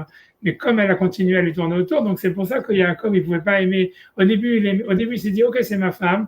C'est pour ça, au début, tu vois, il dit, voilà, OK, j'accepte. Tu vois, au début, il n'était pas content. Mais il dit, OK, c'est ma femme. Il aimait, tu vois, ça veut dire, voilà, qu'est-ce qu'il va faire? C'est Hachem qui a voulu, OK. Mais comme elle a continué à lui tourner autour, donc voilà, donc d'abord, au début, au moment où Rachel, ça veut dire, où il a des relations avec Rachel, tu vois, ça veut dire, je sais pas si je laisse tomber. Au moment où il a des relations avec Rachel, tu vois, ça veut dire, en fait, ça veut dire, on voit qu'il aimait plus Léa, puisqu'il est marqué, il y avait Gam et Rachel. Il a aussi sur Rachel. Et après ça, il est marqué Vayav Gam et Rachel Miléa. Ça veut dire, le Passouk, il est bizarre, on va dire Vayav Rachel Miléa, tu vois. Vayav Gam et Rachel Miléa, ça montre une progression, ça veut dire, il en est arrivé à aussi aimer Rachel plus que Léa. Mais il aime encore Léa, tu vois. Et après, Vayav Rachel qui s'est noué à Léa. Mais tout ça, c'est parce qu'en fait, Rachel, elle était, si tu veux, elle était jalouse. Et en fait, tu vois, donc, après avoir fait son sacrifice, elle n'a pas assumé jusqu'au bout. Et donc, elle a voulu reprendre son mari et tout ça, etc. Et tu vois, et à chaque fois, tu vois, ça veut dire, et tu vois, à chaque fois, comment dire, parce que ça, c'est lié, si tu veux, après, je te dirai, si tu veux, ça, c'est lié avec le fait, tu vois, qu'il y a marqué, tu vois, ça veut dire que quand on dit, quand tu regardes tous les descendants, c'est un Midrash qui dit ça, que tous les descendants de Léa, si tu veux, comment dire, lorsqu'ils ont reçu, ça reste pour les générations. Ça veut dire, tu vois, David, il est roi, c'est un descendant de Yehuda, qui sont de Léa, et tous ses enfants, ils sont rois pour toujours. Tu vois, les Kohanim, tu vois, Lévi, il a été élu comme Kohen, au Beth Amikdash, tu vois, les Kohanim, sont Kohanim toujours. Tu vois. Par contre, tu vois les descendants de Rachel, par exemple, tu vois, par exemple, Esther, elle était reine, Mordechai, on va dire, leurs enfants, ils n'ont pas été rois. Tu vois, Yosef, lui, il était roi en Égypte, si tu veux, vice-roi en Égypte, et ses enfants, ils n'étaient pas rois. Shaoul, il descend de Rachel et de Binyamin, il était roi, ses enfants n'étaient pas rois. Ça veut dire qu'à chaque fois, ça s'arrête, tu vois.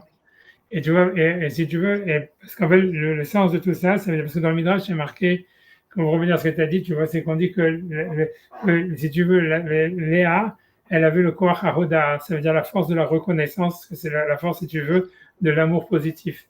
Et donc, quand quelqu'un, tu vois, on voit David Améler, tu vois, il est reconnaissant à Hachem, et tu vois, donc ça veut dire, il est dans les Kohanim aussi, tu vois, ils amènent des corbanotes, ça montre l'amour à Hachem, etc. Et ça veut dire que dans l'amour qu'on a pour Hachem, quand on travaille dans le positif, c'est infini, ça ne s'arrête jamais. Parce qu'on a toujours plus envie d'aimer Hachem, on va donner plus, tu vois. Par contre, tu vois, on dit que Rachel, quand tu regardes les enfants de Rachel, leur force, c'était justement de se mettre en arrière. C'est-à-dire, tu vois que Rachel, elle dit, voilà, je vais mettre ma sœur, je vais donner mon mari à ma sœur. Ou Esther, elle ne disait pas qu'elle était juive, elle devait toujours se taire qu'elle était juive, etc. Tout ça, Voda, c'est de se cacher. Tu vois, Yosef aussi, tu vois, il est parti en prison et tout ça, etc. Et il devait se cacher, accepter les décrets et fermer sa gueule, tu vois. Donc c'était la force du silence, comme ça il est marqué dans le Midrash. Et Rachel, elle était Arza Bifla Hashtika, c'est la force du silence, c'est de se mettre en retrait et de se la fermer, de supporter, si tu veux. Mais quand tu supportes les choses, tu vois, ça veut dire, et ça, on a besoin d'avoir cette force-là, mais cette force-là, elle est finie. Tu vois, il y a un moment, même si tu vois, voilà, Rachel, elle fait passer sa sœur et elle fait une grande acte de petite coûte, mais à un moment, tu vois, c'est ton mari, tu veux le reprendre, tu vois. Tu vois, donc à la fin, tu vas pas tenir jusqu'au bout. Et c'est pour ça que ça s'arrête. Tu vois, c'est comme Shaoul, tu vois, c'est un sadique et tout ça, mais à un moment, tu craques, tu vois. Ça veut dire quand tu fais la voda, parce que justement, tu veux, comme dit, faire l'effort d'aller contre nature, que c'est ça, les enfants de Rachel, ils ont besoin de cette force dans le clan d'Israël. C'est pour ça qu'il y avait deux Imarot et que tu vois, les enfants, tous ceux qui descendent de Binyamin, tu vois, de Yosef et de Rachel, ils ont cette force-là. C'est, tu vois, c'est l'histoire de Purim, etc., de Esther qui disait rien, qui tout ça, etc. On a besoin de cette force-là, mais cette force-là, les massés, elle a une limite. Tu vois qu'à un moment, ça ne dure jamais les générations. Ça ne va pas durer plus générations. Tu vois, toi, tu vas être un sadique, mais les enfants, ils ne peuvent pas être un sadique. Tu vois, par contre, quand tu es dans la force, tu vois, de la Oda, que c'est la force de Léa, que c'est la force de l'expression, d'aller exprimer son amour pour Hachem, d'être dans le positif, ça ne s'arrête pas. C'est ça, tu vois, c'est infini. Tu vois. Et on voit de cette histoire-là, tu vois, que même quand Rachel, elle a fait un acte de tzidkout, de donner sa sœur, etc., à un moment, elle a craqué, tu vois. Parce que c'est normal. C'est magnifique. Et Léa, Ça, c'est de mon rap. Ça, c'est de mon elle rap est dans... de Nathan. Pardon, quoi? C'est de mon rap de Nathan Mortzweig. Magnifique, c'est magnifique. Léa, quand tu dis qu'elle est dans le positif, elle est quand même victime. Elle dit, bon, j'espère Ouais, qu'avec cet enfant, ça va. Bon, c'est vrai qu'elle est positive, le truc, ouais, mais elle est haïe, tu vois, elle est haïe et elle subit, tu vois, subit ouais. complètement la situation. Ouais, Elle n'est non, pas mais active dans cette situation-là. elle est pas active. Elle fait rien pour. Tu sais, elle espère que son mari va changer, ça c'est sûr. Elle Ouais. dit, j'espère qu'avec cet enfant-là, il va m'aimer. J'espère que. Mais elle n'est pas dans une démarche où elle domine la situation, tu Non, vois. c'est pas une domine, mais c'est une question, tu vois, ce qui est lié avec l'histoire de la Odaha, tu vois, c'est le rapport, tu vois, aussi avec comment dire, avec la révolte, tu vois, ça veut dire, lui, tu vois, parce que l'idée, c'est que pour lui, l'idée, c'est que, parce que le fait, ce qu'elle a fait, tu vois, ça veut dire, ok, que Rachel, tu vois, si tu te mets, en fait, au niveau de Rachel, de qu'est-ce qu'elle a fait de donner son mari à sa sœur, tu vois, tu veux dire, ah voilà, c'est de la petite coûte, c'est incroyable ce qu'elle a fait, etc. Mais tu vois, ce que Léa, elle a fait, tu vois, de se faire passer pour sa sœur pour prendre son mari, c'est quelque chose, tu vois, de catastrophique, si tu veux. C'est pour ça que Jacob, tu vois, tout le monde disait, mais personne n'a jamais fait ça dans l'histoire. C'est jamais arrivé qu'une femme, elle se fait passer pour quelqu'un d'autre, tu vois, pour prendre son mari, tu vois. Et ça veut dire, et l'idée, c'est que, tu vois, donc, Rav Nathan, il disait à chaque fois, tu vois, ça, c'est la force, c'est aussi la force de la reconnaissance. C'est-à-dire, elle savait que tout le monde allait se moquer d'elle, que tout le monde allait dire, ah, comment elle a pu faire une chose pareille et tout ça. Elle n'en avait rien à faire, tu vois. Et dit, ça, c'est la même chose, tu vois, avec David Ameller et tout ça, ça veut dire, les Kohanim et David Ameller, leur job, ça veut dire, quand quelqu'un il a l'amour d'Hachem, il faut aussi qu'il ait cette force, si tu veux, de se révolter contre les gens et d'en avoir rien à foutre de ce que les gens disent, tu vois. Ça veut dire, sinon, tu n'as pas vraiment l'amour d'Hachem. Et tu vois, tu vois, mais donc c'est pour ça qu'on dit, c'est pas qu'elle est passive, etc., parce qu'elle a fait quand même quelque chose qui est, tu vois, que courageux, tu vois, ça veut dire, voilà, comme je vais pas marier avec Esav et tout ça, je m'en fous, je sais que tout le monde va se moquer de moi, que si mon mari va pas m'aimer, tu vois, ça prenait un truc, elle a dit, je m'en fous, je le fais parce que c'est ce qu'il faut faire pour, parce qu'elle voulait pas se marier avec Esav, elle voulait se marier avec un sadique et tout ça, donc elle a fait ça, tu vois. De son côté, c'était une action, tu vois, vraiment, tu vois, d'en avoir rien à faire de personne, de dire je fais parce que c'est ce qu'il faut. Et ça, si tu veux, ça, c'est l'amour d'Hachem, tu vois, ça veut dire, mais c'est lié à ça. Donc, c'est vrai que tu vois, après, c'est aussi, tu vois, comme tu dis, voilà, elle a eu, tu vois, même contre son mari, tu vois, ça veut dire que son propre mari, tu vois, il pense que t'es une conne, tu vois, ok, ben, si tu Ça, as c'est les l'amour d'Hachem, conséquences. Ça, c'est les conséquences. C'est pas, ouais, c'est pas, exactement, voilà. Mais il faut en c'est- avoir, si tu as vraiment l'amour d'Hachem, il faut que ce soit comme ça, tu vois. Sinon, tu n'as pas vraiment l'amour d'Hachem. Si tu dis, ouais, je le fais, mais parce que les gens, ils vont m'aimer, parce que si, parce que ça veut dire, en fait, non, c'est pas que tu fais les choses parce que tu aimes Hachem. C'est pas vraiment la force de, tu vois. D'ailleurs, c'est elle qui est enterrée avec Jacob. Hein? Alors, hein? Comment. C'est elle qui est enterrée avec Jacob. Ouais, voilà, exactement, voilà, exactement, voilà. Ouais, Parce que elle a réussi, enfin, elle a fait ce qu'il fallait faire. ouais, C'était le truc. ouais, exactement. Elle est Magnifique. vraie. Ouais, je dis avec ces toi, je te laisse tranquille, et voilà. Bravo. Merci, Hazak, merci, que des bonnes choses. Et merci Amen. beaucoup, et pour te connecter. Amen. Je t'embrasse. Merci beaucoup. Ciao.